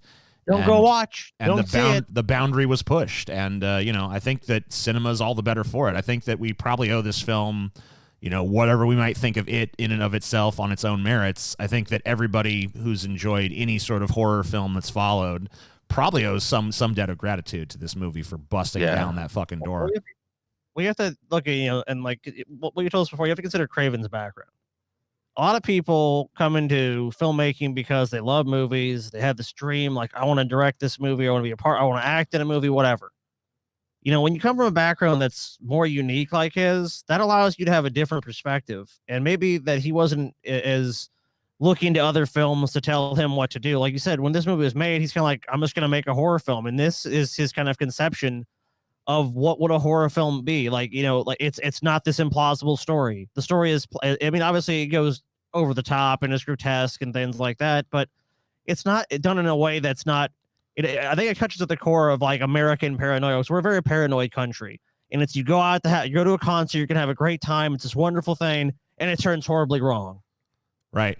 And I think that because he didn't have much of a concept of the cinematic conventions that came before, it kind of, in some ways, I think freed him to, to have this ability to, without even trying to look at it from a different perspective, without even realizing necessarily he's looking at it from a different perspective. It's just because he doesn't have the full context of what's been done before, so he's not as beholden to imitation, right? He has to come up with stuff like when it's like make a horror movie, he has to think about it like he's never seen a horror movie before and just be like, okay, well, what's horrifying to me? I'm going to put that on screen. And I think that's probably why it kind of it broke down some of those barriers and did things that, other people were like, whoa, can you do this? It's like, well, it's a horror movie, right? This is horror. And as we always know, censorship ultimately always ends up failing. It always backfires. You tell people like, hey, there's a movie that's so crazy and so virile and so like evil. You just can't. You don't want your kids to see it. You don't want anyone to see this. This should be banned from movie theaters. You're always gonna get the crowd to go like, "Why is it banned? Why do you want to ban it? Let me go look at it now." So, is the movie completely original in every way? No, it's actually based on Ingmar Bergman's *The Virgin Spring*, which is itself based on an old Swedish fairy tale. Craven, of course, ramps up the violence and depravity in his version, but the story itself is actually a pretty old one. And it's a pretty basic, it's a very basic story of, here's some monsters that, harmed my kids, and now we're going to get revenge on the monsters, so, right. It's a very, very, very like base innocent, sort of like deep down in your guts kind of story. So, it's not a surprise that it's a very old story. So you can't give it credit once again, like, for like, oh my God, this narrative had never been seen before. Nothing about this had ever been seen before. It had. But I think what hadn't been seen necessarily before was just the level to which he was willing to depict those things to movie-going audiences. His own, though. I mean, yeah, sure, it's based on older stories, but it's not like he just went and made the same fucking movie. He didn't make The Virgin Springs 2. No. You know what I mean? He made his own. The Virgin Spring, by the way, I would say at least just like, it's a better movie. But that's not really what this is about. This is about originality. So let's talk about A Nightmare on Elm Street. Because in 1984, Wes Craven once again changed the very landscape of horror with this absolute classic. Nightmare on Elm Street, considered by many people to be one of the greatest horror films ever made. Beloved by critics, beloved by audiences, even people who are not necessarily horror audiences can usually get into this one. So it was a real struggle to get this film made. Disney was actually the first studio to show interest, believe it or not. But they wanted to tone it down to make it acceptable for, preteens and shit. So Wes Craven was like, he's like, that's not really what I want to make. Paramount looked at it and they were like, we don't like it. Universal didn't like it. They didn't want to do it. So finally, New Line Cinema, which was New Line Cinema at that point had never produced a film. They were strictly a distributor. Right. They were a brand new indie film distributor. Yeah. And they looked at this movie and they're like, all right, you know what? We'll produce it. Now they didn't even have the money to actually produce this movie. They had to borrow. They had to go and fucking borrow a shit ton of money to make this movie happen. Right. But there's a reason why New Line Cinema is often referred to as the house that Freddy built, because it was on the back of this movie being a hit. Like, New Line Cinema took a huge gamble. Like, part of the problem with modern day movies is that, no one gambles anymore. No one fucking is willing to risk it all. But New Line Cinema risked it all to make this movie happen, and it paid off for them. It's crazy too how that kind of thing, that kind of cultural ethos that they kind of had at New Line Cinema stayed on, because they went on to be the studio that made the Lord of the Rings films, and it was very similarly done. Peter Jackson, who actually came from a horror background, was given $300 million basically by New Line Cinema, like, make this film trilogy. And then he's like, I remember hearing a story about one of the executives from New Line Cinema showing up at Peter Jackson's like studio or whatever, and seeing all the posters of his previous movies, and it's like Meet the Feebles and all this other stuff, and he's looking at it, he's like, what the hell are we doing? What have we done? They had this guy check for like $300 million, basically like, hey, you'll bankrupt the studio if this fails. So I mean, but it's kind of crazy how those things are both tied together, because they didn't fucking take a chance by financing this Nightmare on Elm Street film and launching kind of like Freddy and this whole film franchise. That probably never would have happened. That's true. Without this movie, you probably would not have had those Lord of the Rings films. So Freddy Krueger himself was later recognized by the American Film Institute as the number 40 greatest villain in the history of cinema. Not too shabby. Wow. The films. Oh, sorry, Paul. Do you want to add something to that? No, I was just saying, wow. Yeah. Freddy's up there. Yeah, I mean, and that's AFI, so there's a bunch of stuffy motherfuckers. So for them to acknowledge a horror movie like this is pretty crazy, actually. The film spawned a legion of. Oh, sorry. Go ahead, Scotty. I said, because you can't deny Freddy. Freddy is one of those characters that just the first time you see him, I remember seeing Freddy as a kid. You could not get Freddy's fucking face out of your head. And just the way he was like a villain. It wasn't like I like the way there was a cat and a mouse and he toyed with them. It wasn't just like, the slasher like Jason where you're like, you're dead. It's just like, I'm gonna kill you, then have a clever one-liner that's like in some way like, I'm gonna use your weakness against you. Yeah. You're addicted to drugs. Hey, my fingers are fucking syringes. Like, Freddy's all that always had this kind of fun thing about him. Like, he's killing you, but he's funny. Yeah, that's true. The film spawned a legion of sequels, of course. Also inspired many other films that followed. The film is credited with basically revitalizing the slasher genre that at that point was getting a bit tired, bringing some new concepts and ideas into it. Made a huge impact on how horror movies were produced, on how they were financed, on how they were presented for probably decades to come. I mean, this is a movie that really left an indelible stamp on the cultural landscape for sure. Was it totally original? Once again, no. Okay. I mean, though it did breathe new life into the slasher genre, it also relied on many of the pre-existing conventions of that genre. And the concept of evil entities visiting us in our dreams is probably about as old as storytelling itself. Right, but you got to give them originality for melding the two, though. Right. Well, look.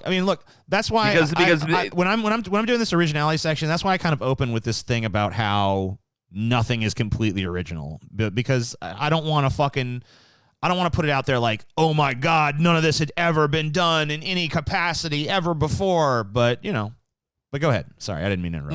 No. I agree with you, but I just think that it's reductive to look at it and go like, oh, it was based on these things, so therefore not original, which is what you were saying. Well, I just want to make a case. I want to make sure that when I'm making the case for why it is original, I also want to make the case for why it's not completely original. There's there's influences and sources.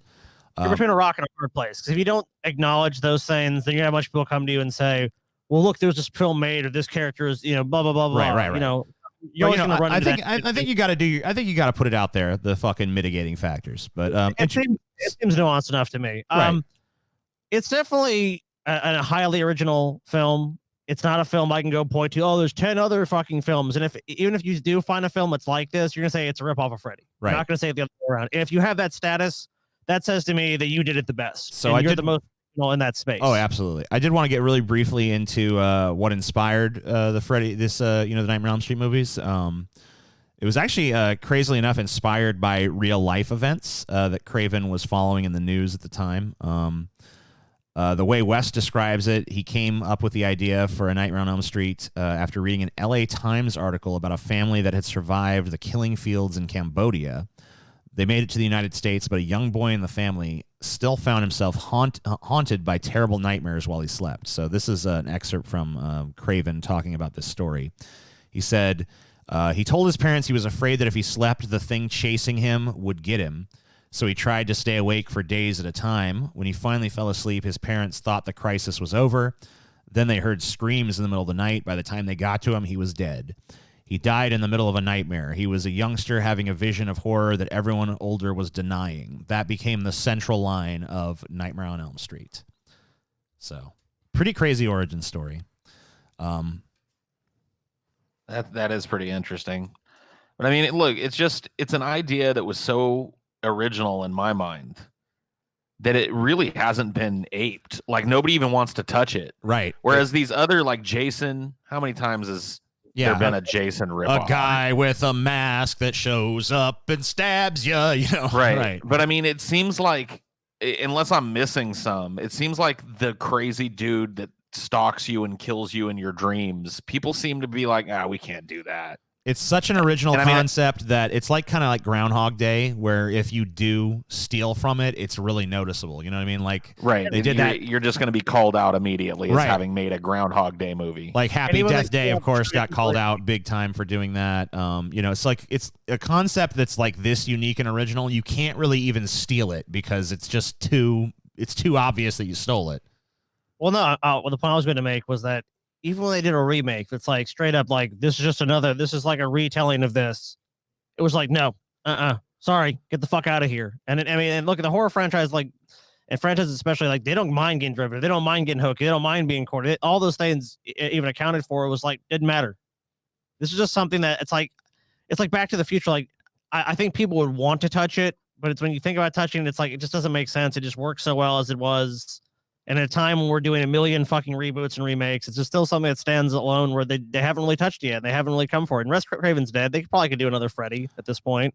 Yeah. They haven't done it yet. But let me ask you this, Wes Craven at this point has redefined the conventions of an entire film genre twice in 2 separate decades. But was that enough for him?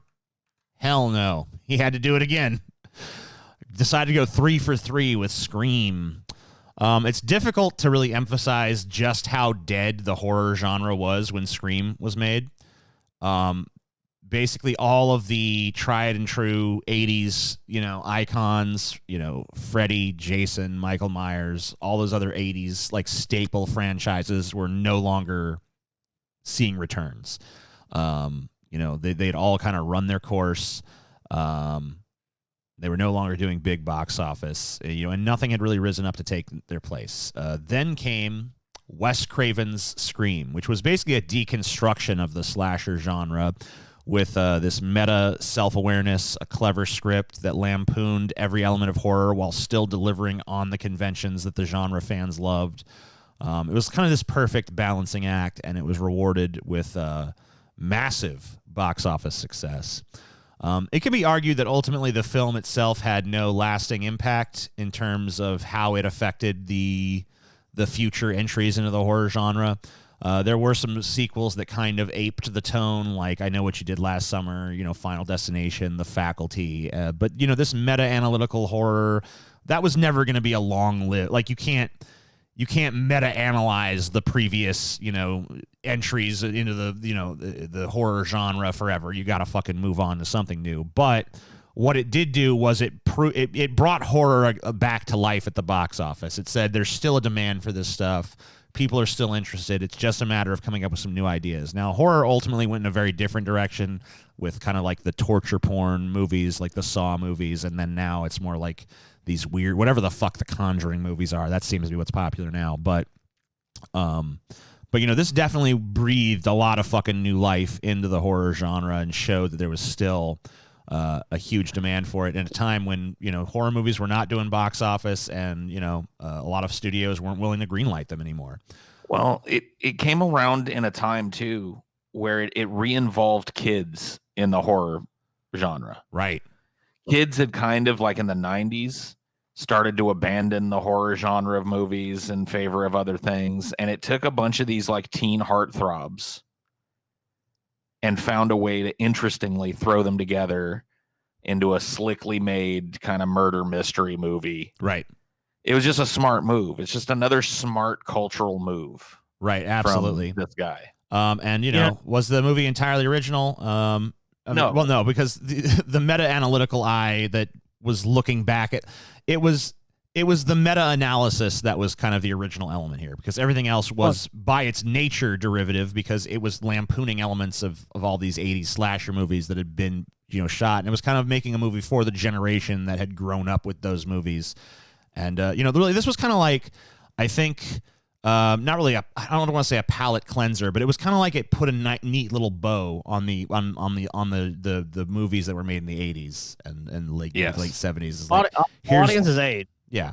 They age, so I mean, inevitably, if you're making the movie for the same generation, like I'm making this for millennials, at a certain point, millennials will be old and fat, balding and everything else. I mean, they already are. But let's just say, in 20 years, you're trying to make something that captures the millennial market.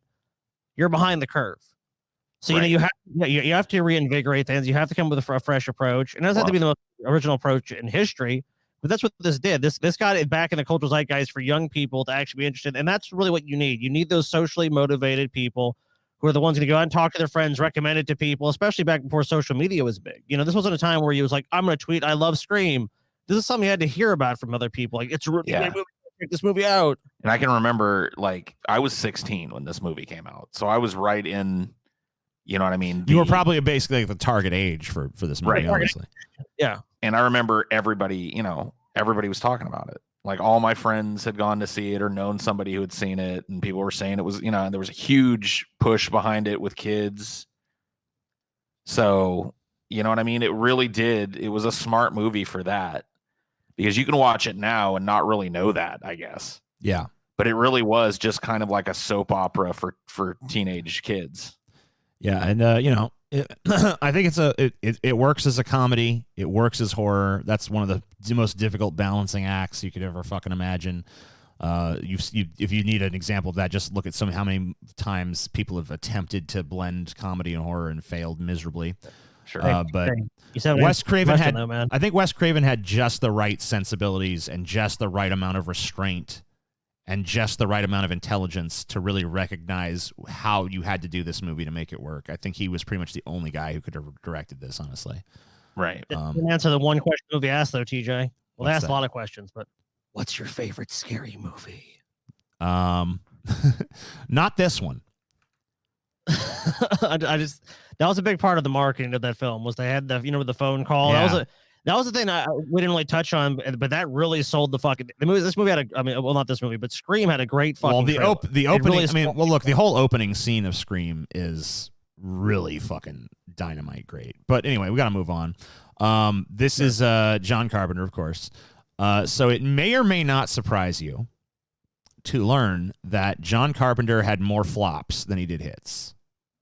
No, that's not surprising. Even some of his most iconic and beloved films were not successful at the time of their release. Assault on Precinct 13, nope. The Thing, nope. They Live, nope. Big Trouble in Little China, nope. In the Mouth of Madness, nope. All of them performed underwhelmingly at the box office. which is, in my mind, pretty fucking disgusting. And it kind of shows that moviegoers in the 70s and 80s were just as stupid as people are today. But you know, if he didn't have a huge impact at the box office, or at least didn't usually have one, he did have an outsized influence on filmmakers. So Tarantino cites John Carpenter as a huge influence. Robert Rodriguez. Those are, of course, the two like biggest names that kind of jumped out at me. In fact, Tarantino loves John Carpenter.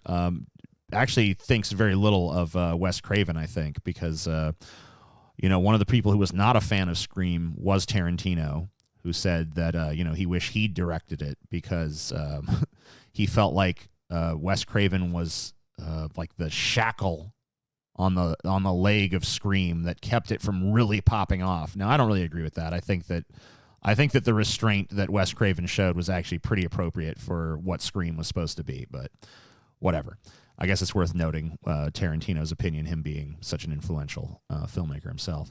Robert Rodriguez, Eli Roth, who I'm not a fan of personally, but whatever, he's a big director. Adam Wingard, the guy behind the VHS movies and The Guest. James DeMonico of the Purge series, big John Carpenter fan, and you can see a lot of, I guess, influence of John Carpenter in the Purge movies. I've never seen one, so I don't know. But that makes me kind of want to check him out. David Robert Mitchell, who made It Follows, which was a big critically acclaimed horror movie from a couple years back. Jeremy Saulnier, who made Green Room, which Paul was not personally impressed with. I haven't seen it. I don't know. A new crop of directors inside and outside of the horror genre owe a tremendous debt of gratitude to John Carpenter and view him as a profound influence on their works. So one of the things he did that I think it's kind of hard to argue was a pretty original fucking movie at the time. His mega hit, 1978, Halloween.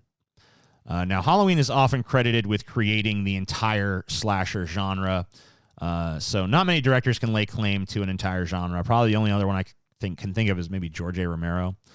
But you know, it's a little bit dubious to you know, credit him with the creation of the slasher genre overall. But because while Halloween is probably the first, I guess, quote unquote, true slasher, groundwork was laid by a lot of earlier films. Psycho, Peeping Tom. I mean, we talked about Last House on the Left. Last House on the Left probably laid some groundwork. Violent Midnight, which I've never heard of, but there's a few. Some of these are a little bit more obscure. Twitch of the Death Nerve, Black Christmas, which is should be familiar. Alice, Sweet Alice, Wicked, Wicked. All of these films had some some well-known element of the slasher movie. You know, some of them are pretty obscure, but they contributed elements to what would ultimately become the slasher genre. So the first director, though, to kind of synergistically combine those elements into what we now know as a slasher film was probably John Carpenter in this movie here. Were you trying to say something, Scotty? Yeah, I said he's just the one that popularized, you know, this style of it. I mean, and that's not to say that he didn't build on other people. Of course, there's always other films you can point to, and I think, you know, we've already acknowledged that. But this is the first film that like really got into the cultural zeitgeist in the sense that people are like, "This is a slasher film." Doesn't mean it didn't exist before, but it wasn't relevant until that moment. Well, in the minds of obviously movies like Psycho and stuff were relevant and stuff like that. But I mean, like, when we talk about a true slasher, the slasher film as what we recognize it today is usually someone who is in some way obfuscated, whether it be because we, the audience, don't see them or because they're wearing a mask or something like that, who is just on a murderous rampage, killing people indiscriminately.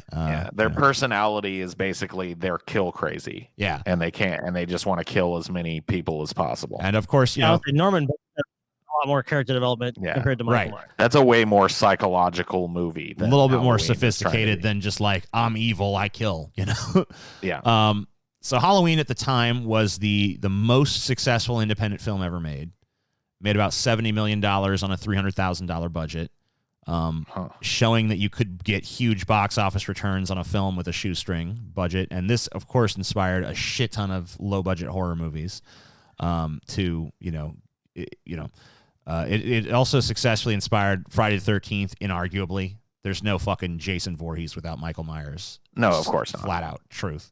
Prom Night, Slumber Party Massacre, Nightmare on Elm Street, Scream. Yeah, I mean, there's likely no Freddy Krueger without. Right. Any slasher movie you can imagine that came out after 1978 probably has some of John Carpenter's Halloween in its fucking DNA. Just sure. Impossible to fucking deny. It's entertainment. It's the entertainment business. So as soon as people see fucking dollars, like, oh wait, we can spend a pittance but make $70 million, like then money's gonna pour into that genre because people are gonna see an easy opportunity. Obviously, they're not gonna. Not many movies are gonna live up to that level of success. But the horror genre, we've seen that time and time again. Like the Blair Witch Project, made on a shoestring budget, makes tens of millions of dollars. The original Paranormal Activity, made on a shoestring budget, made tens of millions of dollars. Like the horror genre is one of those genres that you can just be a dude with a vision or woman with a vision, make a fucking movie, and overnight, oh well, this movie made $100 million just because it just captured people's attention. I think that's why some of the most exciting and interesting filmmakers come out of this genre. And the influence of this particular film probably can't be understated. I mean, it's 42 years. Like, think about this. It's 42 years later right now. This franchise continues to produce new entries. The most recent of which was a direct sequel to Carpenter's original, with Carpenter himself returning to do the score, made $255 million on a $10 million budget. So Michael Myers is still scaring up big box office to this fucking day. I mean, like, think about how many of these other characters have fallen by the wayside. Like, we were just talking about Freddy. He's so iconic. What was his last movie? It was a remake fucking 10 years ago that sucked that no one watched. Yeah. What's Chucky doing? He's direct to video now, or some terrible remake that no one likes. Although I thought that was actually not that bad of a movie, I'll be honest. But, like, you know, the point is that, like, all these other slashers that have been inspired by this movie have kind of fallen by the wayside. But Michael Myers endures. He continues to make fucking big box office revenue. It was looking shaky for a while. It was looking like he was maybe going down that path of, like, he's not so good no more. Like Halloween H2O. Right. What was the one with Grimes? I think it was a different one. Yeah, that was I don't remember. It sucked. It was horrible. We watched it. We still can't remember the name of the fucking thing. We watched it. You know it. But I mean, like, it's amazing to me that this character 42 years later and this franchise 42 years later is still a juggernaut at the box office. Just a Shatner mask painted white. Right. So simple. Such a basic, simple concept. A guy with a mask who has basically no character outside of he wants to kill you. And that's that. So yeah, this is it's Halloween though, man. It just works on like so much of what Carpenter does, it just connects on such a fucking primal, intrinsic level that it works. So let's talk about Escape from New York, because, Paul, you were just talking a moment ago about how, you know, when I was watching this, it kind of feels like the prototype of an 80s action movie. It really is. Well, I mean, that's maybe because it is. It's the prototype of the 80s action movie. This is the movie you could probably fucking look at this and see, okay, well, this is what every Schwarzenegger movie fucking owes its genesis to here in Escape from New York, you know? Oh, a lot of, you know, think of all the action heroes. Any Schwarzenegger movie that was big in the 80s, fucking Die Hard, fucking, you know, Snake Plissken in this movie is really kind of the prototype of the ultra stoic, quiet, ass-kicking, walking away from explosions badass that you see aped over and over and over again throughout the 80s and 90s. Right. You know what I mean? With his, you know, his little one-liners and all that other stuff. And, you know, look. There's no Demolition Man without this movie. There's no, you know. Right. There's no Commando. There's so many fucking films that are inspired by this. Like Predator. And just the coolness of the character. Like, that was the thing that was just totally established in this fucking film. Because, like, yeah, it's like, you know, like, hey, like, Mr. Plissken. It's like, call me Snake. And then finally they're like, hey, like, all right, Snake's like, call me Plissken. You know, it's like there's just these weird things. The weird once again, though, I mean, this is him going back to those westerns he loved. You know, this is a western in a different setting. Oh yeah, it's definitely, you know, the badass grizzled good guy is in the town that's filled with, you know, the other guy's goons that want to kill him. The hostile forces. And he's got to, you know, go in and try and rescue some good man from the plight of, it's definitely a Western movie updated. Now, I will say this. He might have looked cool back in 1981, but if you watch this movie now, Snake doesn't look all that cool.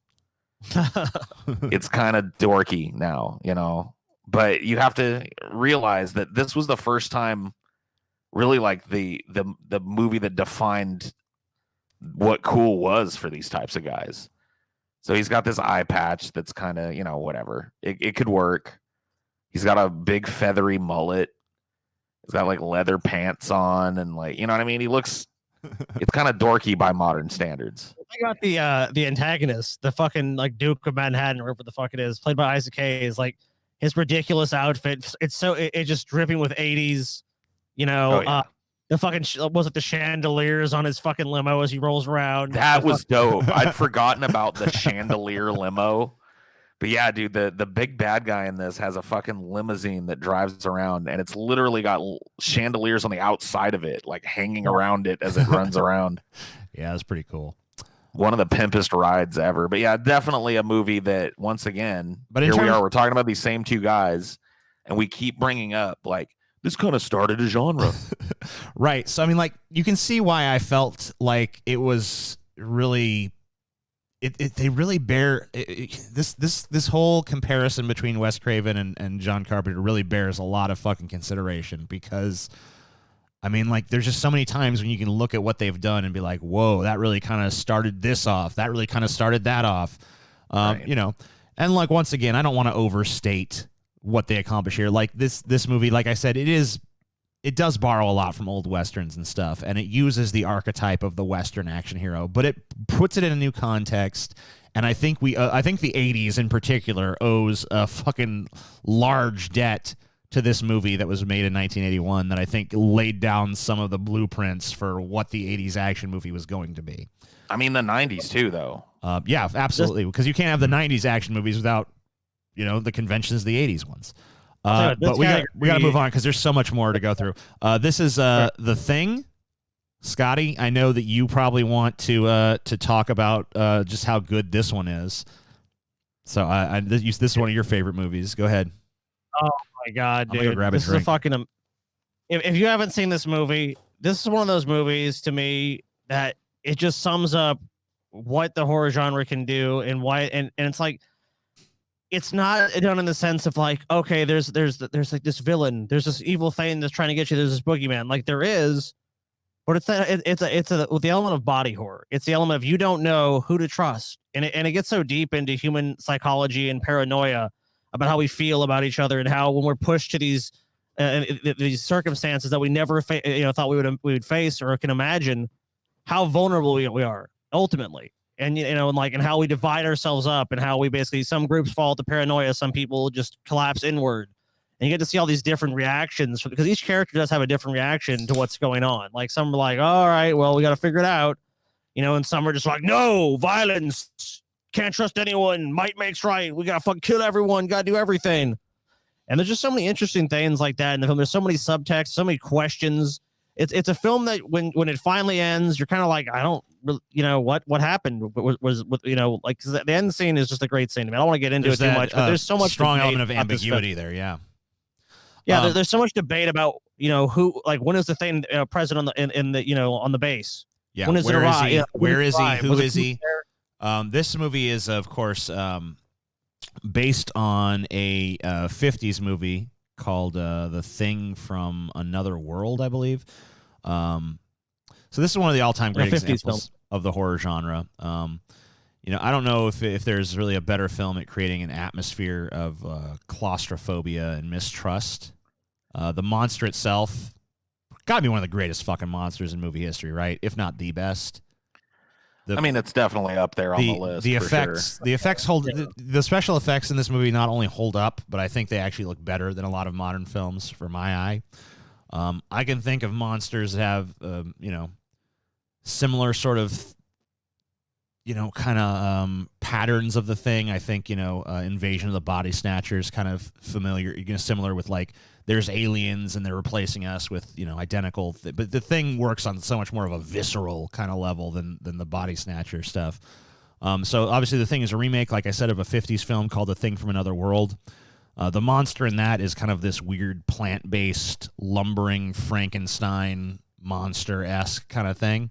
I don't like that movie. I know a lot of people really dig it, and I know John Carpenter digs it, which is why he made this fucking sequel or remake or whatever. But Thing from Another World kind of sucks. It's pretty dull.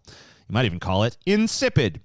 But that's the penultimate fucking opinion, TJ. Yes, thank you.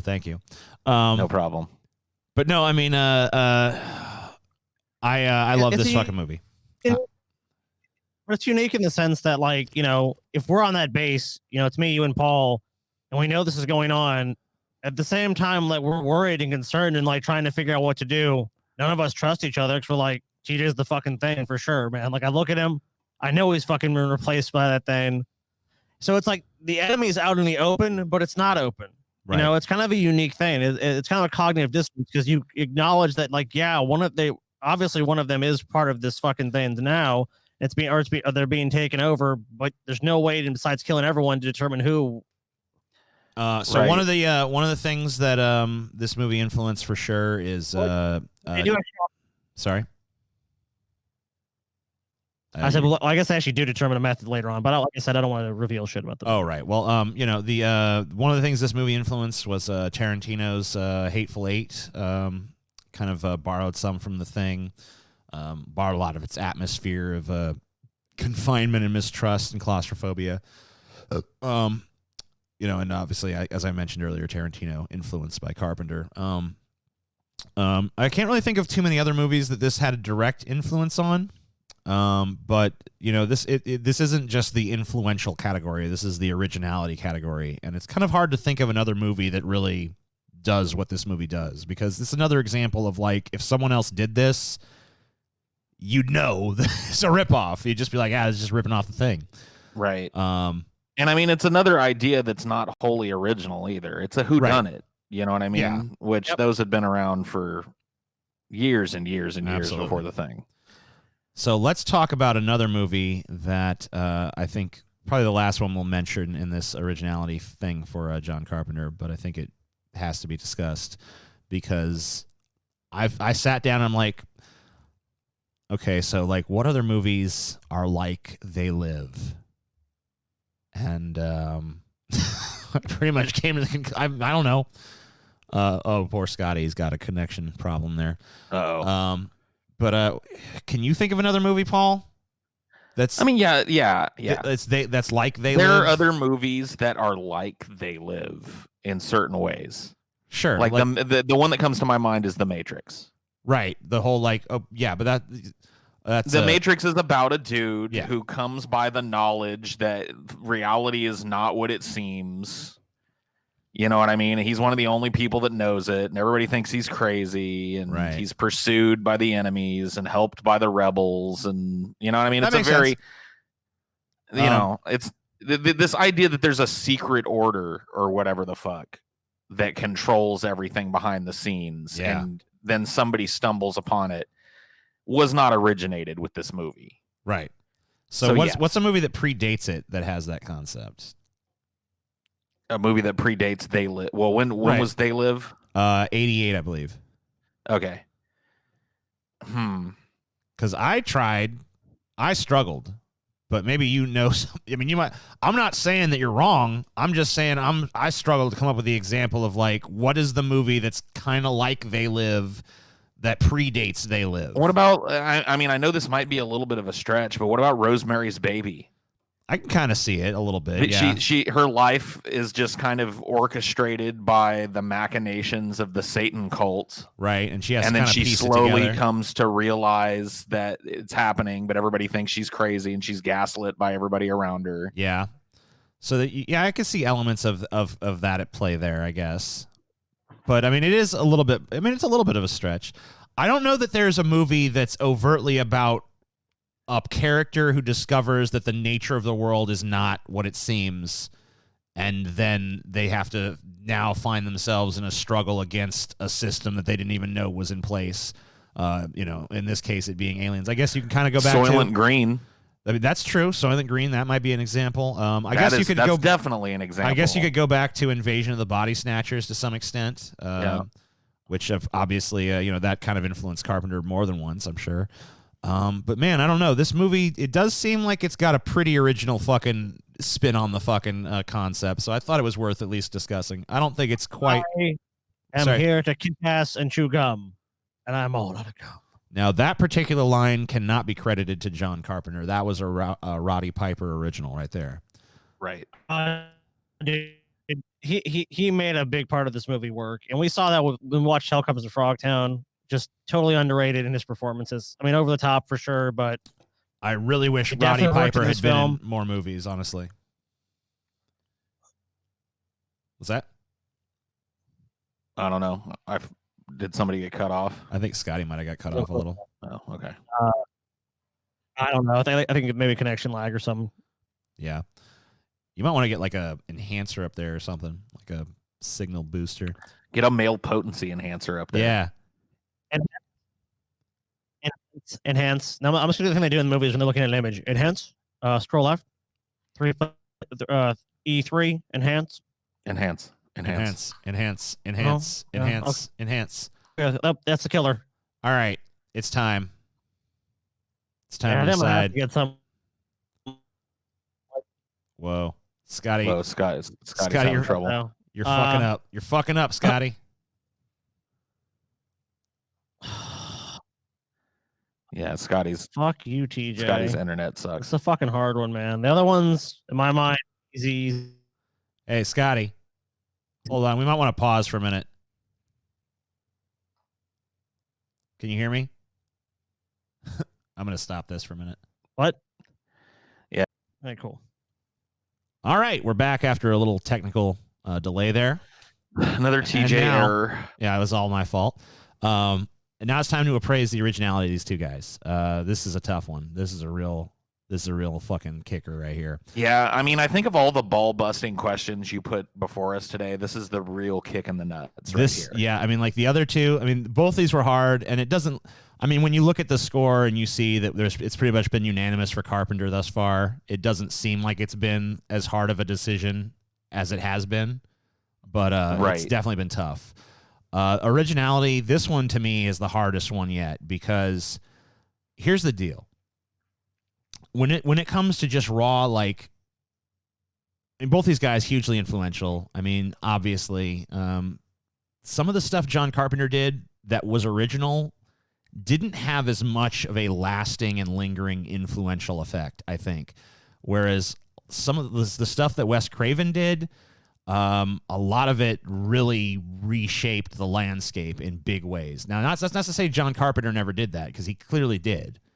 They both did. That's why this is so hard. But oh man, is that both of these guys, in their way, changed the trajectory of the horror genre, or augmented it as such that it was never really the same after they came into it. Right. I mean, so that's why. I mean, that oof, man.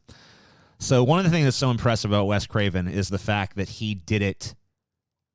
There was 3 really distinctive instances in 3 really distinctive decades when he did something that really fucking made a profound impact on everything that came afterwards. Well, we'll name them.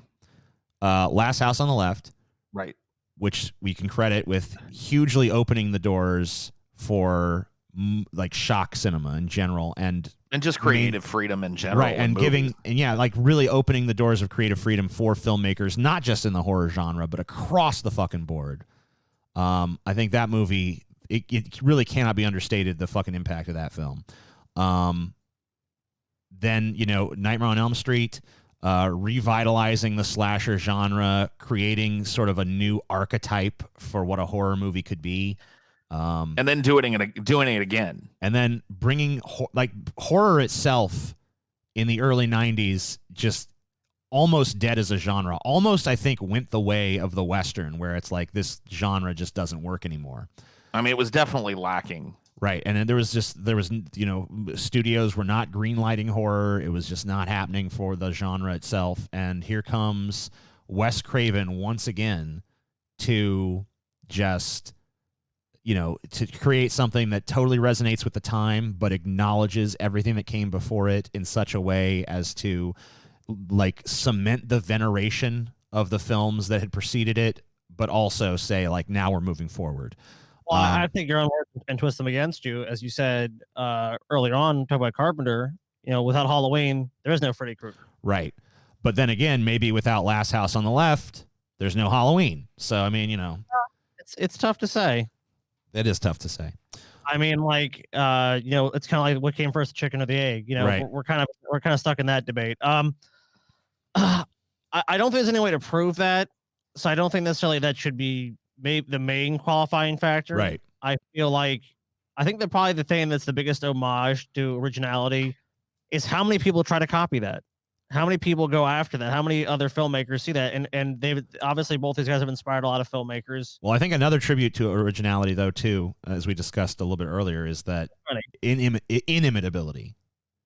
Because there's concepts that are so original that anyone who tried to copy them would basically be laughed out of the room, because it's like, you're just ripping this off. I definitely agree with you on that point. Yeah. Nobody's had the balls to make another a spooky dude that literally stalks you and kills you in your dreams. Right. That is movie. True.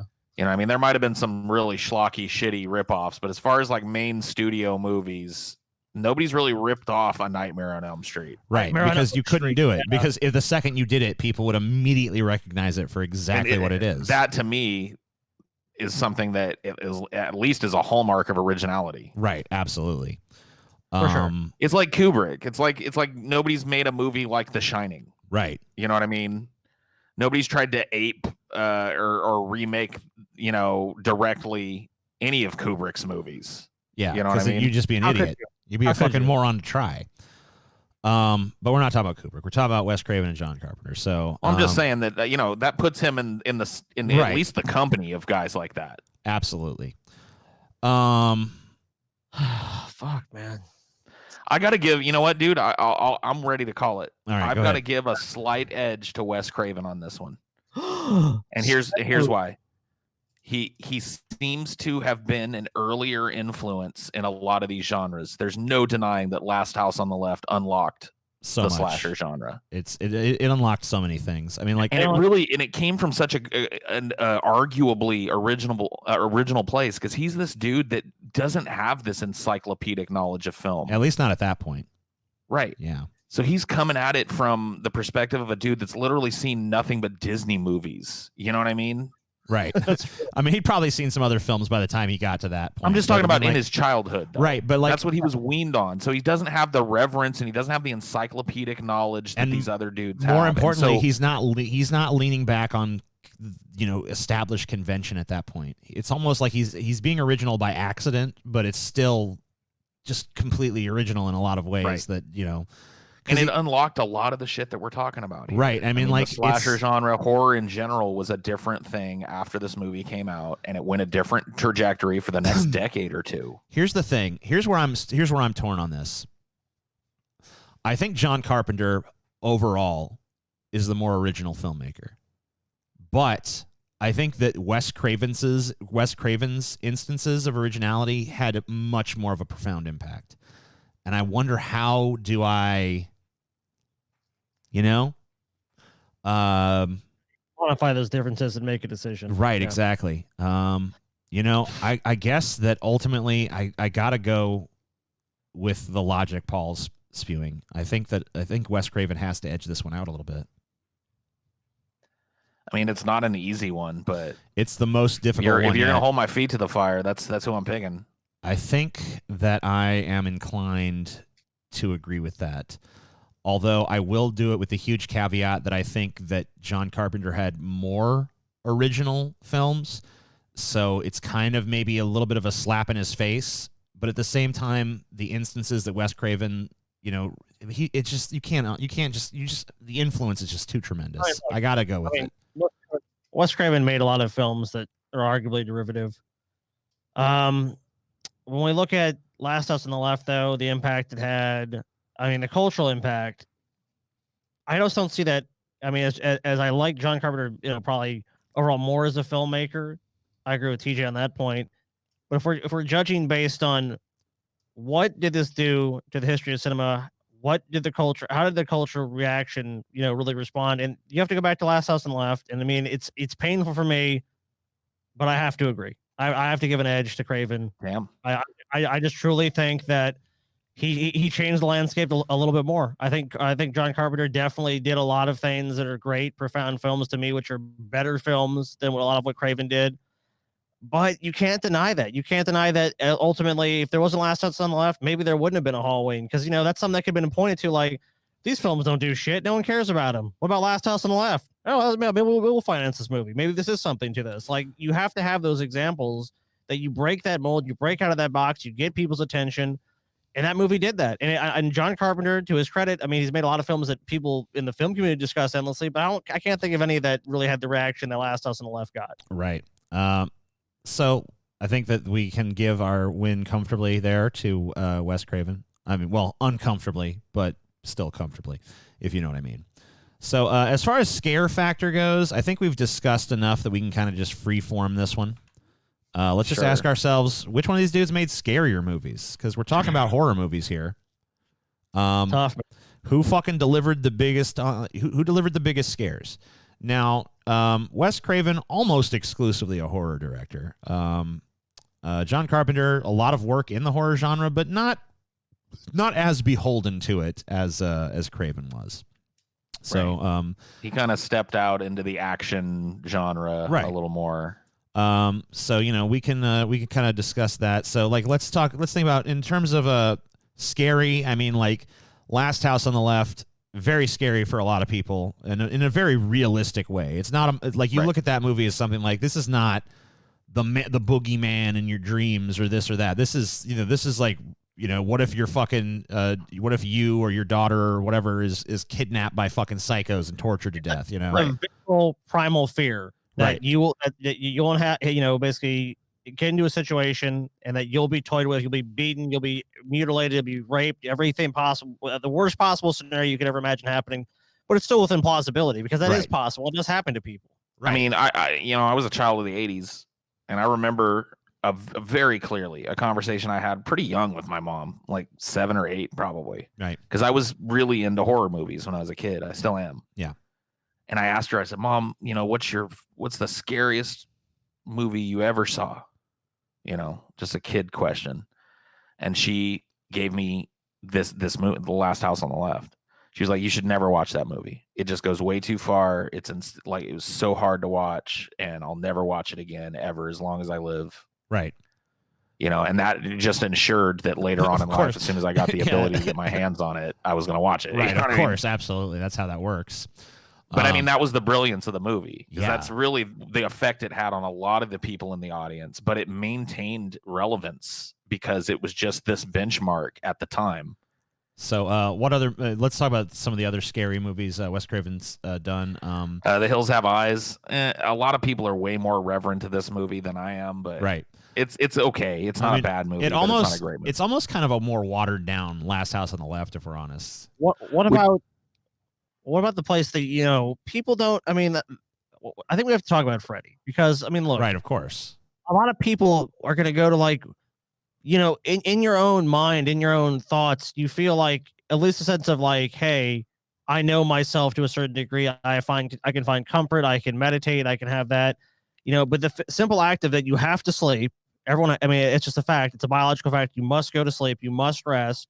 And it's supposed to be this time where you recharge. Right. And you deal with these things, and you can process things, and your body can calm down and just reach this, hopefully a relaxed state. And when you have that, the terror of like, you can't find rest. You can't find it. I mean, that's like one of the worst feelings you can have. Like people that deal with insomnia, it's like, it wears you down. Right. Oh yeah. Think about, so many of the monsters that, exist in like cinematic history and stuff. Like, so let's say Jaws, for instance, like, oh, Jaws, yeah, he's scary, but you can avoid the water, right? You can avoid the spooky castle in Transylvania. You can avoid a lot of these places where these monsters inhabit. You can't really hide from your own fucking dreams. Right. And the idea that your nightmares might have the power to kill you, it's a pretty fucking terrifying idea. I mean, it's also just a crazy, scary thing that we can almost all of us relate to. Most everybody's had a nightmare. Right. So it's, and they're incredibly scary. I mean, they can feel incredibly real. Right. And so it was really fertile ground for horror And I think he just found a way to exploit it that other people hadn't thought about, you know? Right. And I mean, super brilliant fucking concept. I mean, just like we've already praised the originality of the fucking concept, but I mean, like, also just the scariness of the concept is there. Right.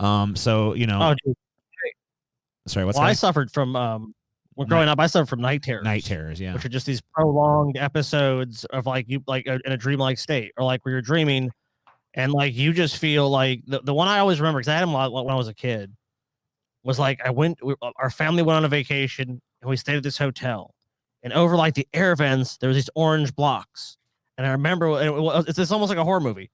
The guy that's like running the motel's like, if the AC fails, don't let them blocks melt. You won't like what happens. And I'm like, okay, whatever. So of course the AC goes out, the blocks melt, and it's like instead of like the birds, like the bugs. And these bugs just chasing us, like they're just like devouring people, like you see in the Mummy, like stripping the flesh from their bones. But in my mind, it's really happening. It's real. Like, so our family piles us caught this like swarm of insects and just bugs just trying to chase us, like these giant monolithic bugs. It's just insane. It's fucking totally blew my mind. As a kid, I'm just terrified. Oh my God, the bugs are everywhere. Oh, the bugs are everywhere. Like I woke up, like looking at the vent. There's this white vent. I wake up. The first thing I do is my eyes just get trained on it. And it's like, oh my fucking God, the bugs are going to come out of that fucking thing. And that dream to me was so real. And I had so many nightmares. My mom was like, there's nothing we could do. We tried to wake you up. Like you're just stuck in the state. So I kind of appreciate that a lot more. It's like, man, when you're dreaming like that, there's something you just can't get out of it. You're stuck in this fucking scenario that's terrifying that you feel is real. Right. And that's nuts. Yeah. There's just nothing you can do. I remember you having night terrors. And I remember specifically the bug one, because you were like literally like looking around the room, eyes darting everywhere, just like bugs. Now they're everywhere. You know, so I mean, like, yeah, I mean, I could see how that would be. I mean, it's fucking terrifying. I mean, it really is. So as far as like what else has he done that's on the scary side? I mean, like we could talk about Scream, but I mean, I think Scream is not. It's more funny to me. I don't think most slasher movies are really all that scary. Right. I think so. I think you know, I kind of feel like the original Halloween kind of has a scariness to it. But I guess we'll get into that when we talk about Carpenter. But you know, Scream really doesn't scare me. But you know, as far as like Last House on the Left and Nightmare on Elm Street, those are two pretty scary ones. Sure. I'm trying to think if there's anything else in his wheelhouse that like was like really fucking scary. I mean, The People Under the Stairs starts. I remember the movie. It hasn't been that long since I've seen it. Right. But it's been, you know, a while. Right. And I remember that, you know, the people that live under the stairs in this weird dude's house, they're presented as scary. But then it kind of like undermines that because the movie's about finding out that those people are really like just prisoners there. Right. And the real monster is the guy that's holding them. Right. Up, you know. So, and it's really, so it's not, I don't remember it being all that scary of a fucking movie. Right. Now, I might be the wrong person to assess this kind of stuff because I don't really have a strong like fear response to movies in general. But anyway, unless there's anything else to talk about on Craven's end, maybe we should move on to Carpenter. I mean, not really when it comes to scares. I think we've kind of explored it. So when it comes to Carpenter, I think that you know, I'm kind of on the same boat as you, where I'm not really too scared of slashers, but I think the original Halloween has some pretty scary stuff in it. Yeah. I think that a lot of it is aided tremendously by you know, his you know, Carpenter's skill as a fucking composer, because the soundtrack he created for the movie was absolutely, you know, it's terrifying. Like the theme music is scary. Like, and I mean the way that Myers is shot is pretty scary. Like he's, you know, you kind of look out the window and he's there, and then you look back and he's gone. You know, so it's kind of like, where is this thing? You know, and he kind of does take on this really inhuman quality, even though we know that he is a human being wearing a mask. You know, he doesn't feel like that. And they do it almost seems like he can teleport or move way faster than he's supposed to, and as he pursues people. We have to kind of remove the context of everything that stole from his movie moving forward, because I mean, obviously, so much of that's been reused since. But like, of course, you know, in that context of like, okay, this is the first time a lot of this stuff has been done. You know, I think it works pretty well. Yeah, I mean, I have to kind of step out of my own brain to appreciate it because, like I said, the slasher shit, like that's just not big on my list of actual fears. And I'm with you, TJ. Like I don't have a strong fear response to most movies. Right. I'm there too. I have to a few. There are a few movies that have been genuinely scary experiences for me to watch, and none of them are really like none of them are really based around the fear of like any second a dude with a machete could chop me up. Right. That's just not a big one for me. So then let's talk about some of the other movies he's done in the horror genre that I think we can talk about in terms of scariness. So we could revisit our talk about The Thing, which I think does a great job. It's not even so much the monster, I feel like, that's scary to me in that movie, although it is a great movie monster.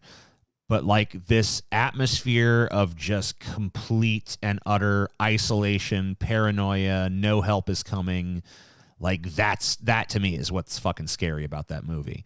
Of course, you're trapped in this place where no help is coming, right? With a thing you don't understand. He creates such a great, like you really feel so immersed in that feeling of dread and paranoia and suspicion that it really works really well. And it kind of, I mean, it's very much in the vein of Alien. Yeah. And in fact, I think I remember looking into this, and The Thing was kind of made or maybe it was greenlit at some point because it was back of hot at that moment because of Alien.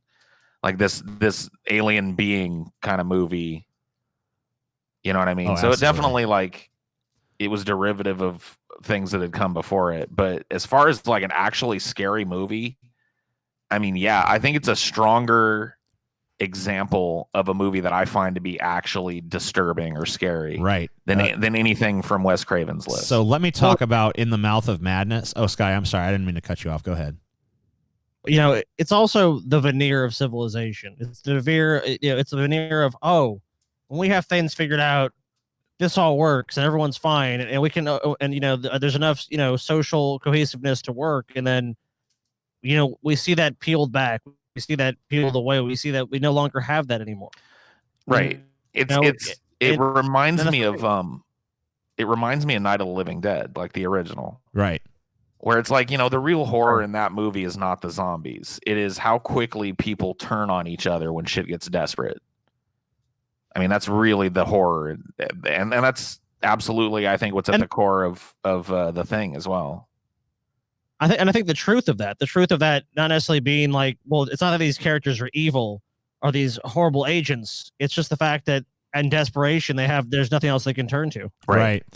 So it's kind of about the nature of humanity in that regard. Now I wanted to talk about, and I mean, you guys are free to bring up other Carpenter movies if you want, but the other one I want to talk about is In the Mouth of Madness.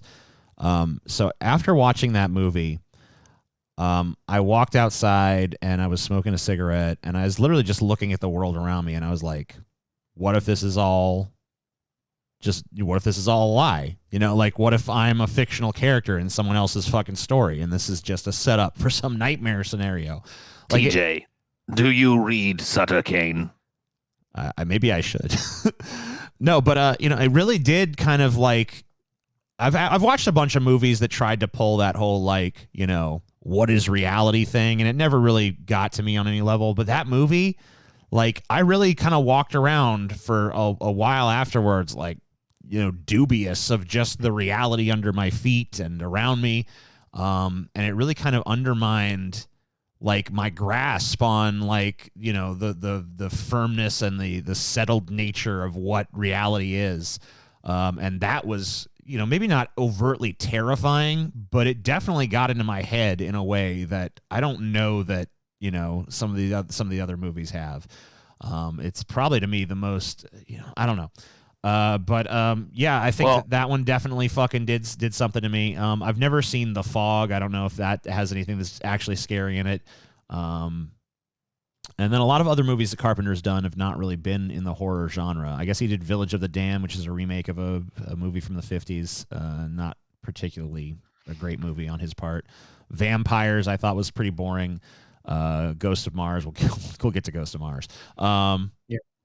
But, a lot of this other stuff not really in the horror genre necessarily. Like Escape from New York's not horror.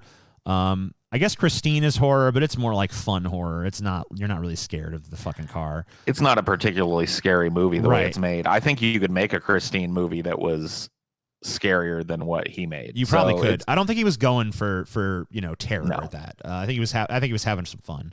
Starman is not a horror movie. No. Big Trouble in Little China is not a horror movie. They Live is not a horror movie. Although I guess it has some elements of horror. So I mean, a lot of the stuff he's done has not really been in the horror genre, but when he's gone into it, I think there's a pretty good track record of scariness. So anyway, with that all being said, I think it's time to weigh out who gets the fucking point here. I'm going to go right to Carpenter because I don't even think this is close. I can think of 3 John Carpenter movies that in some way scare or disquiet me. I can't think of, I guess I can think of 2 from Craven that kind of do, but really not on the visceral level that the Carpenter ones do. So for me, I got to go with Carpenter on this one. Yeah, really I'm kind of leaning that direction myself. On the strength of, Halloween, which may not scare me, but I got to admit, it's a scarier concept than a lot of the shit that tried to rip it off. And definitely In the Mouth of Madness for sure. You know what I mean? I don't think it's the scariest movie ever made, but it is a disquieting movie to watch. And based on kind of a really neat horror concept that, you don't see done a whole lot. Like it's weird that he created something so unsophisticated as the slasher genre. Right. And then he also is really good at doing a movie that's about something as complex as what is the nature of reality? And what if the majority become insane? Then the sane become insane. You know what I mean? Yeah, it's great. It really asks some crazy questions. And it really shows that he's capable of being so sophisticated conceptually as a filmmaker, but also really just tapping into that visceral stuff, like with Halloween or even The Thing, very much more like a visceral, just like gut level kind of horror. But he's good at that existential horror too. So I don't know. I got to give it to John Carpenter. Yeah, I'm definitely giving it to him on the strength of those 2 movies. And I can't really come up with an argument. Scream was fun. Right. And socially conscious, definitely reflective of, younger people at the time it came out, which is really what it's aimed at. And that's good. But is it scary? There's some jump scares in it and shit, but nah. It's not really all that scary. Seriously. And where do you fall, Scotty? No, you might get but not much more beyond that. Now you did have those night terrors because I know that you're talking about how Nightmare really kind of resonates a little bit more strongly with you. So I could understand if you wanted to do to split the vote on this one, but that's up to you. It is very tough. But look, I think one of the things you have to do when you're making this list is remove your own biases. If it was little kid Scotty voting, I'd vote for Wes Craven all day long. That being said, to me, I overall have to give a slight edge to John Carpenter. I just feel like with examples like The Thing, Into the Mouth of Madness, those are movies that, really question humanity at a raw and visceral level that I just don't think that, Nightmare on Elm Street doesn't really do it in that way. It does in a way that I can relate to personally. So maybe on a personal level, that's more terrifying to me based on those past experiences that I had. But if I'm going that it gets to the core of humanity, the real fundamental issues that, you can even see in chimps and other animals that are close related to us, the tendencies towards violence, the tendency to not understand things and to make these, irrational actions and to, but also to believe, the whole time that we're fully in control of those things. I think that is a more terrifying prospect overall. Therefore, I think I have to vote with John Carpenter. Okay. So let's move on to the next category then. And John Carpenter is our winner. We will now talk about crowning achievements. So the crowning achievement of Wes Craven, I think beyond a shadow of a doubt, is A Nightmare on Elm Street. His crowning achievement right now is that he gave me a boner. You get weird boners, Paul. But this is definitely his most influential film, definitely his most recognizable film. Maybe not. Last House on the Left might be more influential, but let's be honest. We go to a fucking bunch of people on the street and say Last House on the Left. Maybe some people know what that is, But everyone's going to know what a fucking Nightmare on Elm Street is. Everyone knows who fucking Freddy Krueger is. Everyone knows what this story is, even if they've never seen the fucking movie. This is his masterpiece. This is the film that, you know, has the widest influence, the widest impact. It's had the most lasting fucking legacy for sure. So let's go ahead. I mean, Freddy became an institution, right? Whole cartoon spinoffs. I mean, that literally happened. Video games, fucking tons of merch and T-shirts and dolls and action figures of every fucking stripe. I mean, he's a total fucking icon. Absolutely, and that endures somehow throughout time, even though he hasn't really had a movie in a generation or more. Yeah, it's been like we were able 10 to years or something since the last Nightmare on Elm Street movie. It was the remake in 2010, I think. Right, and it was a total flop, and it was shit. Yeah, and it sucked. Yeah. But the core original films, the original Freddy, played by Robert Englund, endures in people's minds. Even people that haven't really seen all the movies, right? They know who Freddy is. You know what I mean? So he kind of achieved that cultural level of relevance that most things don't ever get. Right, and I think that's why you have to look at this as the crowning achievement of his career. So let's put a pin in that for a second. Sure. The crowning achievement of John Carpenter's career, if we were going by the same standards of, cultural influence, impact, the movie itself, et cetera, taking all those factors together, it's got to be Halloween. There's just no doubt. Halloween. And I mean, like I said, this is a franchise that continues to be massively successful to this day in a more lasting way than even the Nightmare on Elm Street movies. So what this category of crowning achievements really comes down to is Halloween versus Nightmare on Elm Street. For me, the question is, and I know Scotty said earlier, we got to keep our biases out of this, but I really don't know what else to base it around when you're talking about this. It's like, what do I think is a more important style of movie? Because a Freddy is often dismissed as just a slasher, but it's a really cerebral slasher. These are both considered slasher movies, so these are within the same genre in a technical sense. Obviously, in a lot of other ways, they could not be more different. Right. So one of them is way more about, just the infliction of psychological terror. Yes. And one of them is about stalking and killing you and stopping at nothing. Yeah, so this is the unstoppable force of evil that is coming for you in Halloween, and I guess that you can kind of describe Freddy that way too. But he's more toying with you. He's more using your own psychology against you. He's taunting you. He's torturing you. He's about being your worst fear. Right. He's all about he's making you marinate in your fucking terror in a way that Michael Myers just doesn't give a shit about. Michael Myers just wants you dead for whatever reason. Now he's terrifying. If a guy in either one of these scenarios is absolutely horrible.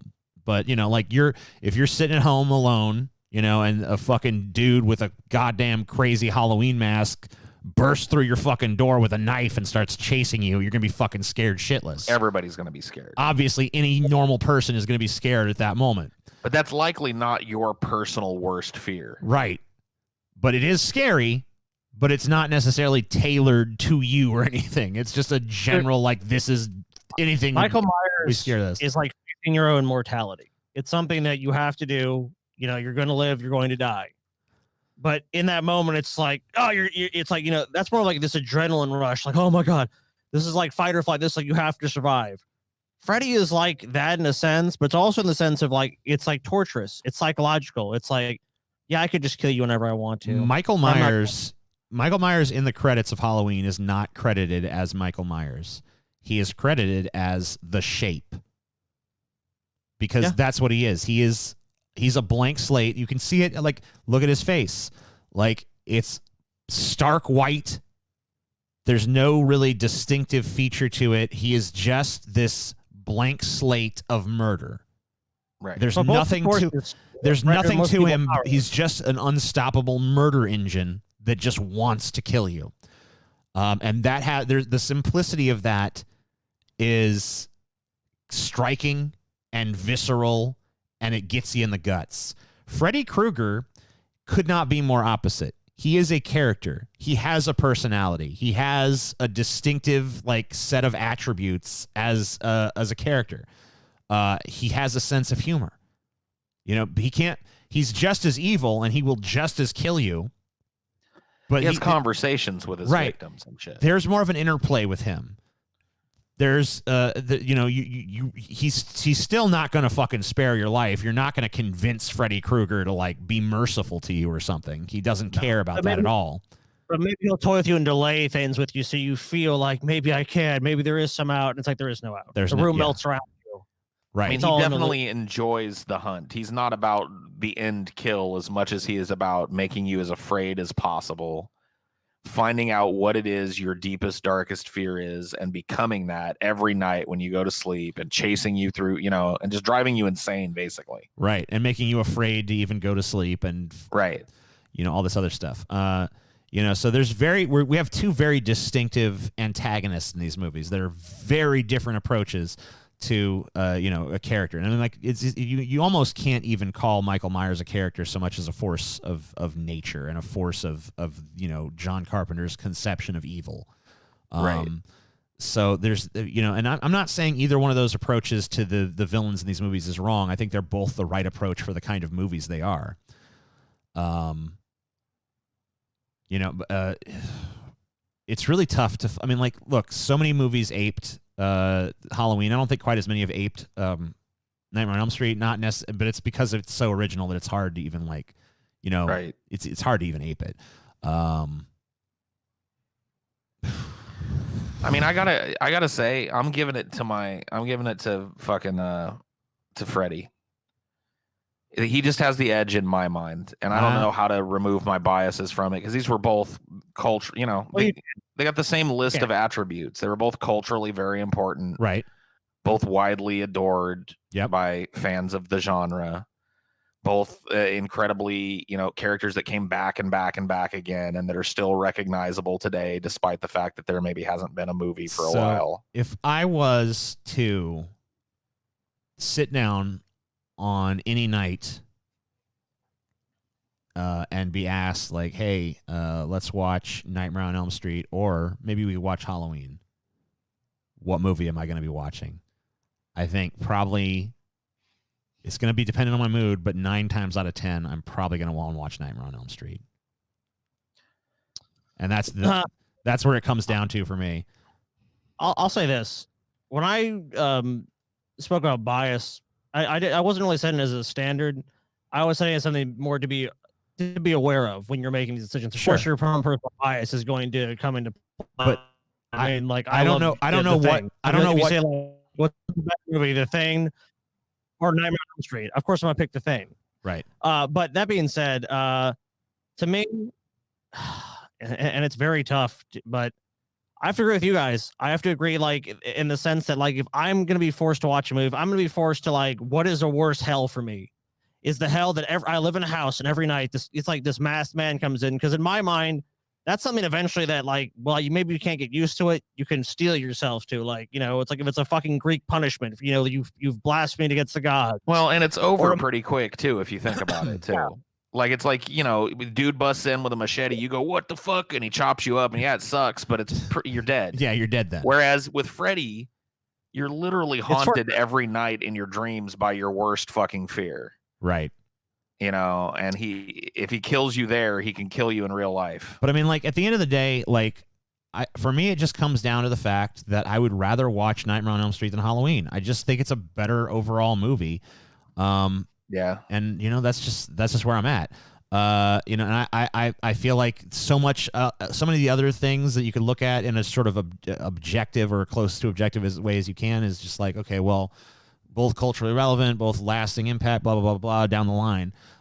So really, all of that being a wash, I have nothing else to rely on but my own sort of preference for Nightmare on Elm Street over Halloween.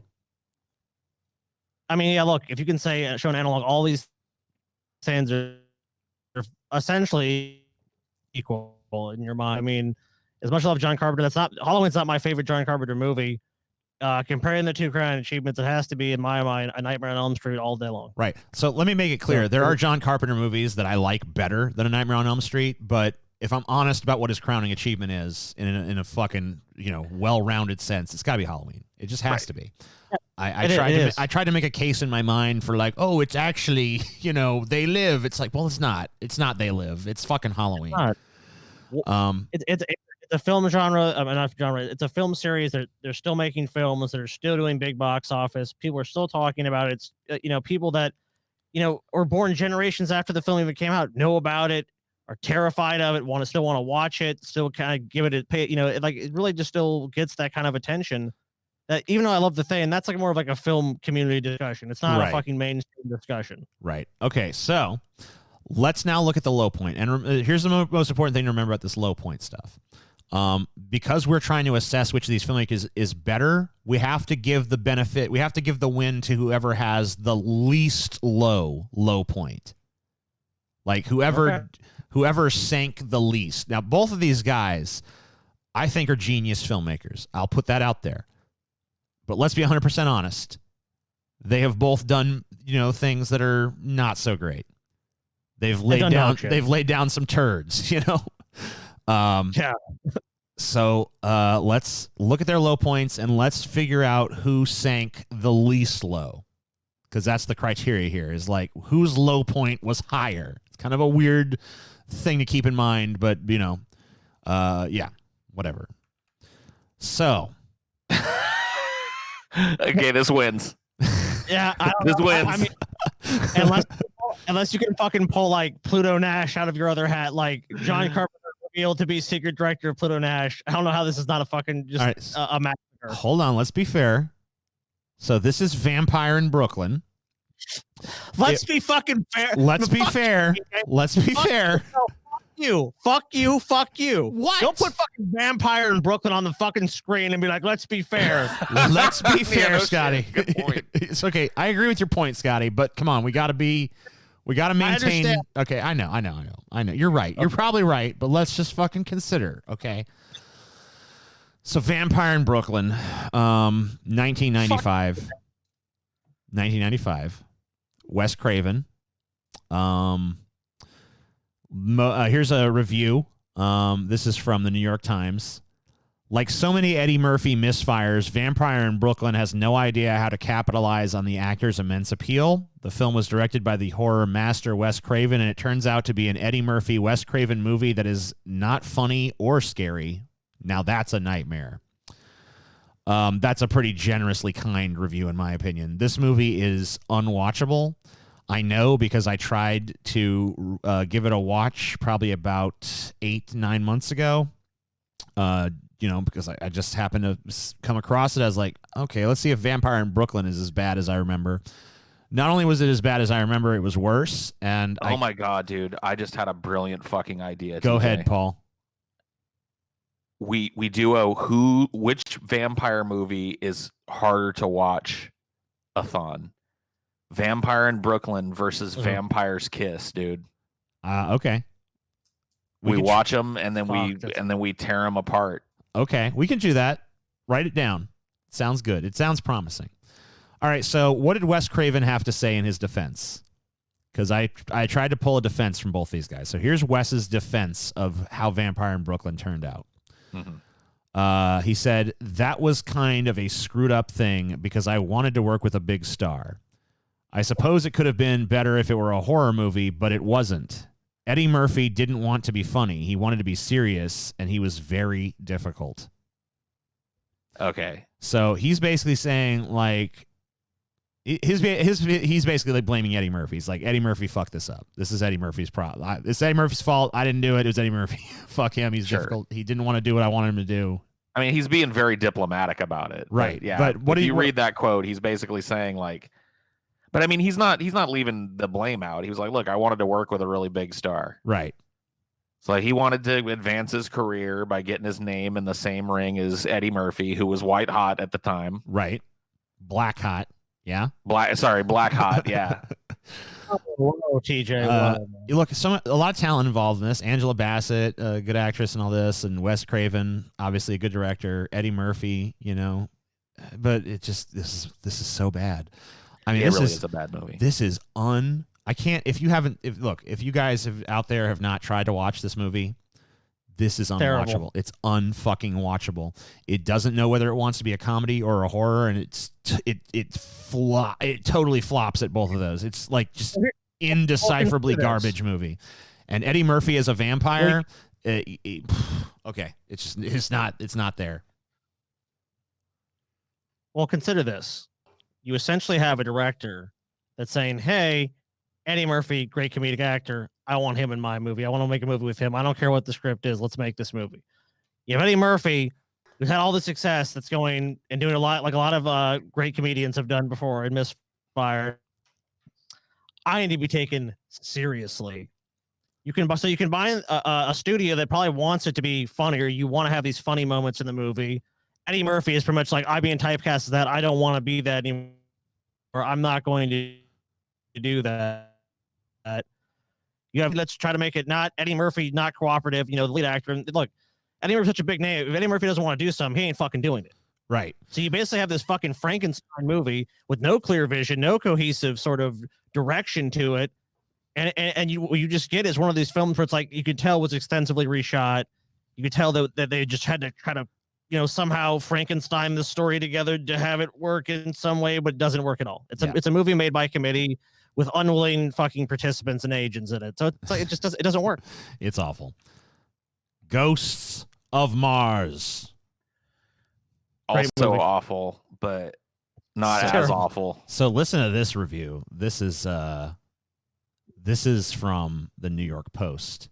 A deep disappointment to fans of sci-fi and the once great John Carpenter.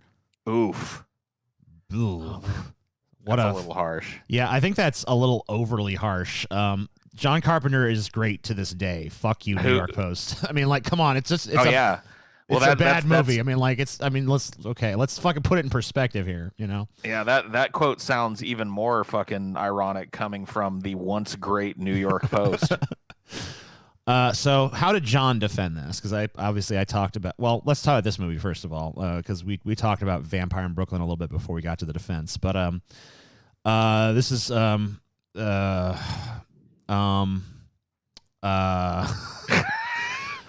TJ's brain rebooted. Okay, so I saw this movie, and I'll be honest with you. I don't really remember it very much. I remember it being extraordinarily lame. Yeah. It's just extraordinarily lame. I don't know what to tell you. It's just a really fucking lame movie. There's nothing cool about it. The special effects, they're dorky. I remember it being like, wow. Yeah, the low budget nature that usually serves Carpenter so well just does not work here. I think his ambition outstripped his ability to fucking put something together for cheap. I'll be honest with you guys, this is basically a heavy metal ripoff. Yeah, I mean, it is. Yeah, it is kind of a ripoff of the last section of heavy metal. And you can see it with the character design, and you can see it with the way the movie is laid out. Because like eventually you realize like so basically these things are attacking people on Mars. Like these it's basically the spirits of these Martian that like lived in whatever an ancient city or whatever. Yeah. Are possessing the townspeople that was somehow released and they were mining for something. Right. Or yeah, it's a bunch of whatever. Yeah, exactly. So here's John Carpenter's defense of the movie. Responding to the criticism towards the film, Carpenter stated he was intentionally trying to make Ghost of Mars as over-the-top and tongue-in-cheek as possible. He claimed he was trying to make a mindless and silly, yet highly entertaining and thrilling action flick where the universe allows its characters and plot points to be silly without becoming full-fledged comedies, akin to 80s movies like Commando, Rambo First Blood Part 2, and Predator. Looking back at the film and his criticisms, he stated he was frustrated that most of the people thought the film was meant to be a serious horror movie and feels that he should have made the film more openly comedic in on the joke, saying, I have no power over what critics say, but when people complained about the movie being campy and not scary, the name of the movie is Ghosts of Mars. I figured the campiness would be self-explanatory. That's fine and all, but this movie doesn't even work as camp, dude. Well, that's the Tommy Wiseau excuse. Right. It's the like, no, I meant to make comedy all the time. Yeah.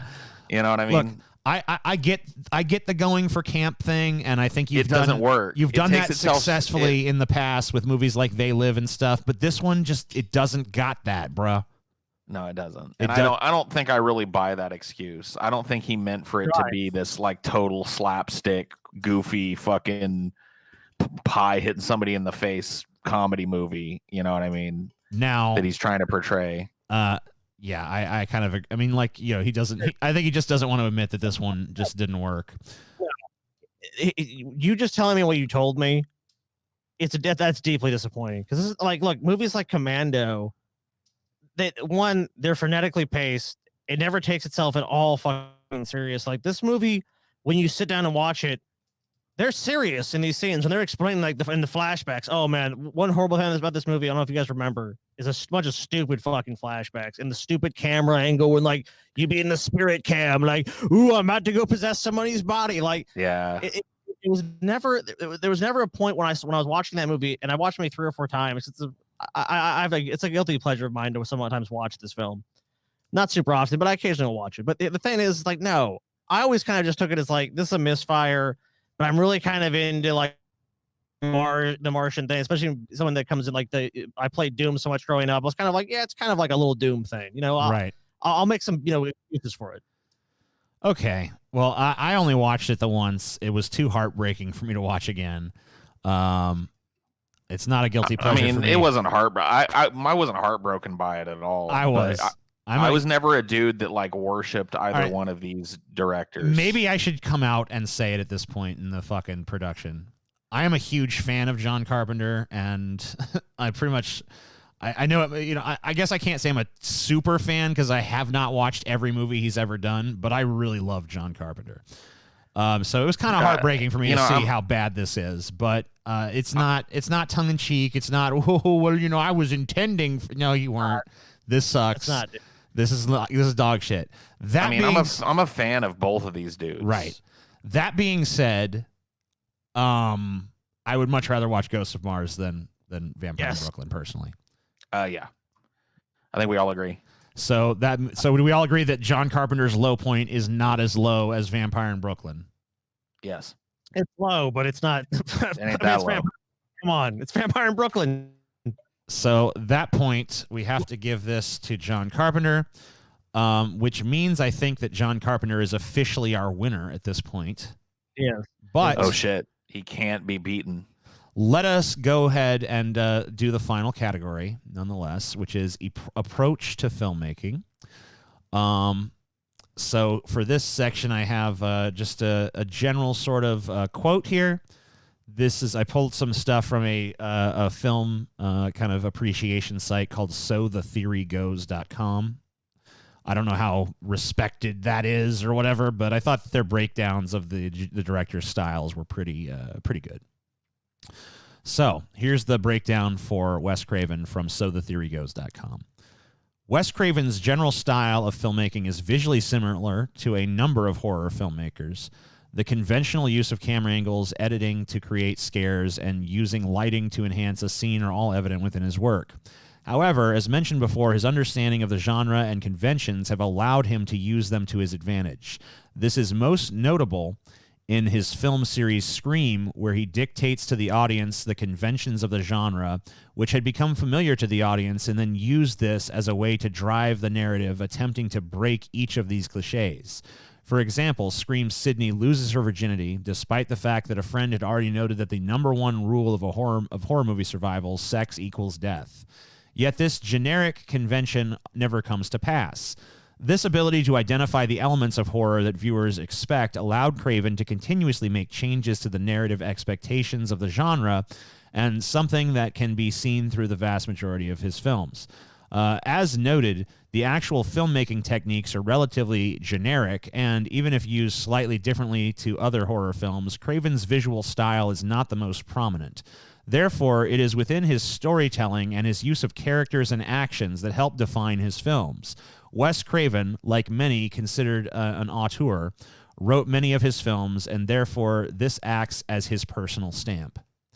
So they're basically saying, like, in terms of like technical filmmaking stuff, he was pretty conventional.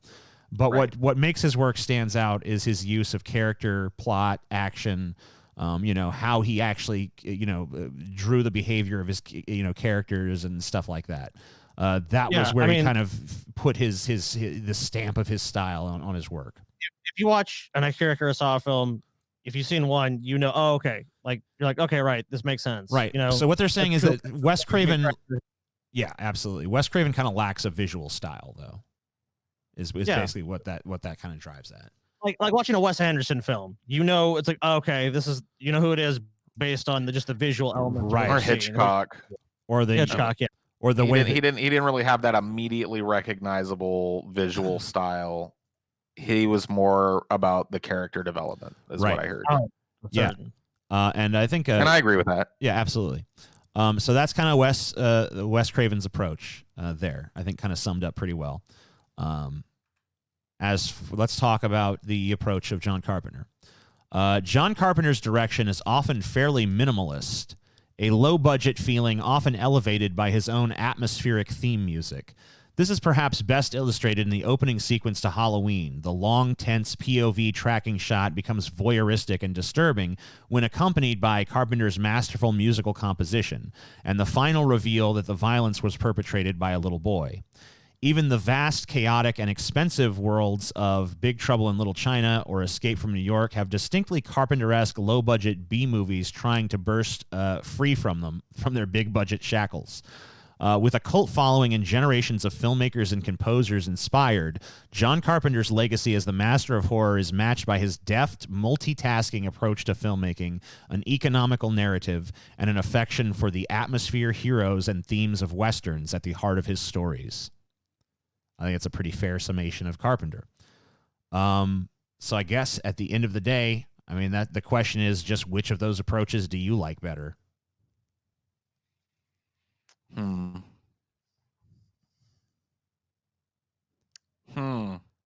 Both are great approaches.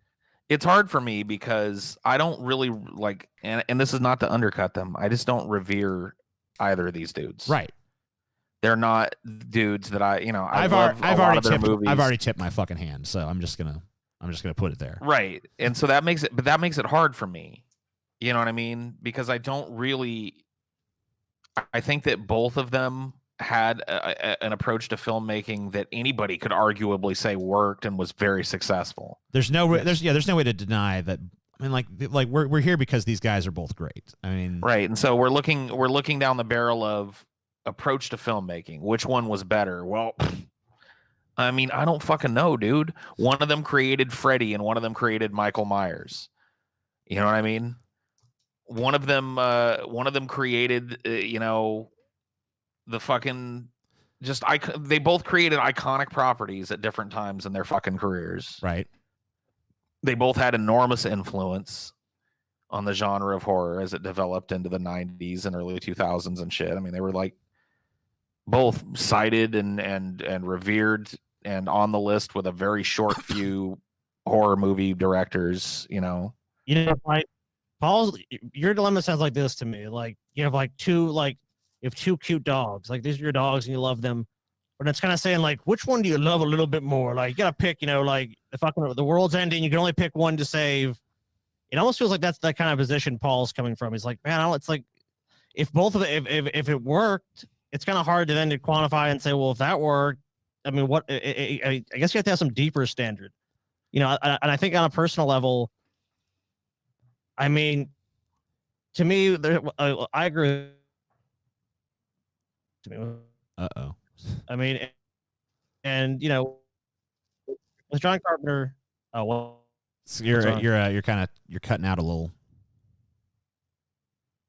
He said, uh-oh. You're cutting out a little. Oh, did he cut out again? I think. Are you okay, Scotty? You got it? Hello? Did you guys freeze? Did you guys freeze? Did you guys freeze? Did you guys freeze? Hmm. All right. Well, I guess I'll just kind of take over the I'm hearing everything. Oh, okay. Okay. Are you here? Yeah. Okay. Oh, you're fading out again. Yep. I guess Scotty's having issues. Anyway, so I view it as like, you know, I mean, I don't know. I've made my decision. You guys can kind of suss out what's left, I guess. But I wish Scotty wasn't having such problems here. But you know, that is what it is. Yeah, I mean, I don't know what we can do about it at this point. Limitations of, you know, doing a show remotely and living in fucking Louisiana. Yeah. Where the internet comes and goes as it damn well please. Internet don't feel like working right now, boy. Oh, you want to connect to the internet? Well, I'll be right there, boy. Oh, yeah, internet. Oh, you can wait for me now. Trust me, you ain't got nothing better to do. We're going to snail mail you some internet, boy. Oh, hey, Scotty, it's just me, the Louisiana internet. How's it going now, Scotty?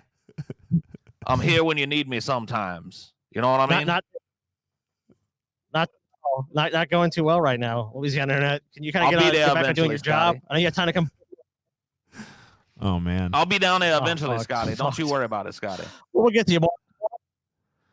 I don't know what's going on with Scott. Yeah, gotta get right on it, huh? Oh yeah, Scotty's just having a problem. Maybe try turning your camera off, Scotty. I don't know, dude. Should I turn your camera off, Scotty? It might help. Just to see if it helps, because I've left mine off, just mostly out of like to try and lag mitigate. So maybe it'll help. I don't know. Sure. We'll try it with Scotty's cam off and see if that helps at all. You were trying to make a point earlier, Scotty. Let's see if we can get through it without you fading out. Oh my god. Okay. I have to get back to what the fuck I was in my mind. This fucking goddamn bullshit. I think the point I was just trying to make is when you take all these factors as equal, and that's been a kind of a recurring theme to me in this episode, is like it's not clear cut, because you know usually when you compare two people or two movies or whatever it is, we're trying to find the differences, and the differences in the way you know the creative vision played out, that we'll say, well, you know what, I think this works a little bit better, or this entertains me more, you know. So with that being said, I don't really think that it's hard for me to pick this one. I think John Carpenter leaves a bigger mark. I think that's not the shit on Wes Craven and the ability his movies had. Like we even said it, you know, he's scarier. Right. Okay, Scott. Number of positive factors. I don't mean to interrupt you, but like we said, by a slight margin, Scott, more original. I don't mean to interrupt you, but you are kind of fading out. But I got your. Does that come across? Okay. Not necessarily in the filmmaking. I don't think you can hear me. All right. Sorry, Scotty. You're not coming through. Well, you're not coming through. Just stop. I'm sorry. I heard your vote, Paul. The only decision you have at this point is whether you want to do a split decision or you want to. I'm gonna do our only split decision. Okay. So Paul's gonna give Wes a little bit of an edge here. But overall, looks like John Carpenter wins the day. We got a score of, I think, 5-2. Yeah, that's pretty dominant. I didn't realize it was that dominant. Yeah, it makes it seem, you know, it's not as dominant as it looks because so many of these were so tight, really, in the end. But you know, I mean, these were all tough decisions. The fact that we were here for like 4 hours or 3 hours, or however long this episode's been, trying to suss this out, kind of, I think, attests to that. But you know, ultimately, I think John Carpenter, you got to give it to him. He's better. He's better. He's fucking better. I don't know what to tell you. John Carpenter, if you don't fucking love his movies, go check him out and fall in love with them. That's all I got to say. Go check both of these dudes' movies out, honestly. No, Wes Craven, you don't even have to watch Wes Craven now. He's obsolete. John Carpenter. No, Paul's right. Absolutely. Wes Craven, John Carpenter, two of the greatest fucking filmmakers of all time, two of the greatest filmmakers to work in the horror genre, for sure. And absolute fucking legends. You know, their movies fucking are immortalized, and their influence cannot be overstated. Yeah, thank you guys for tuning in. Can't go wrong with either one. Absolutely not. Thank you guys, and we'll see you next time. Bye, everybody.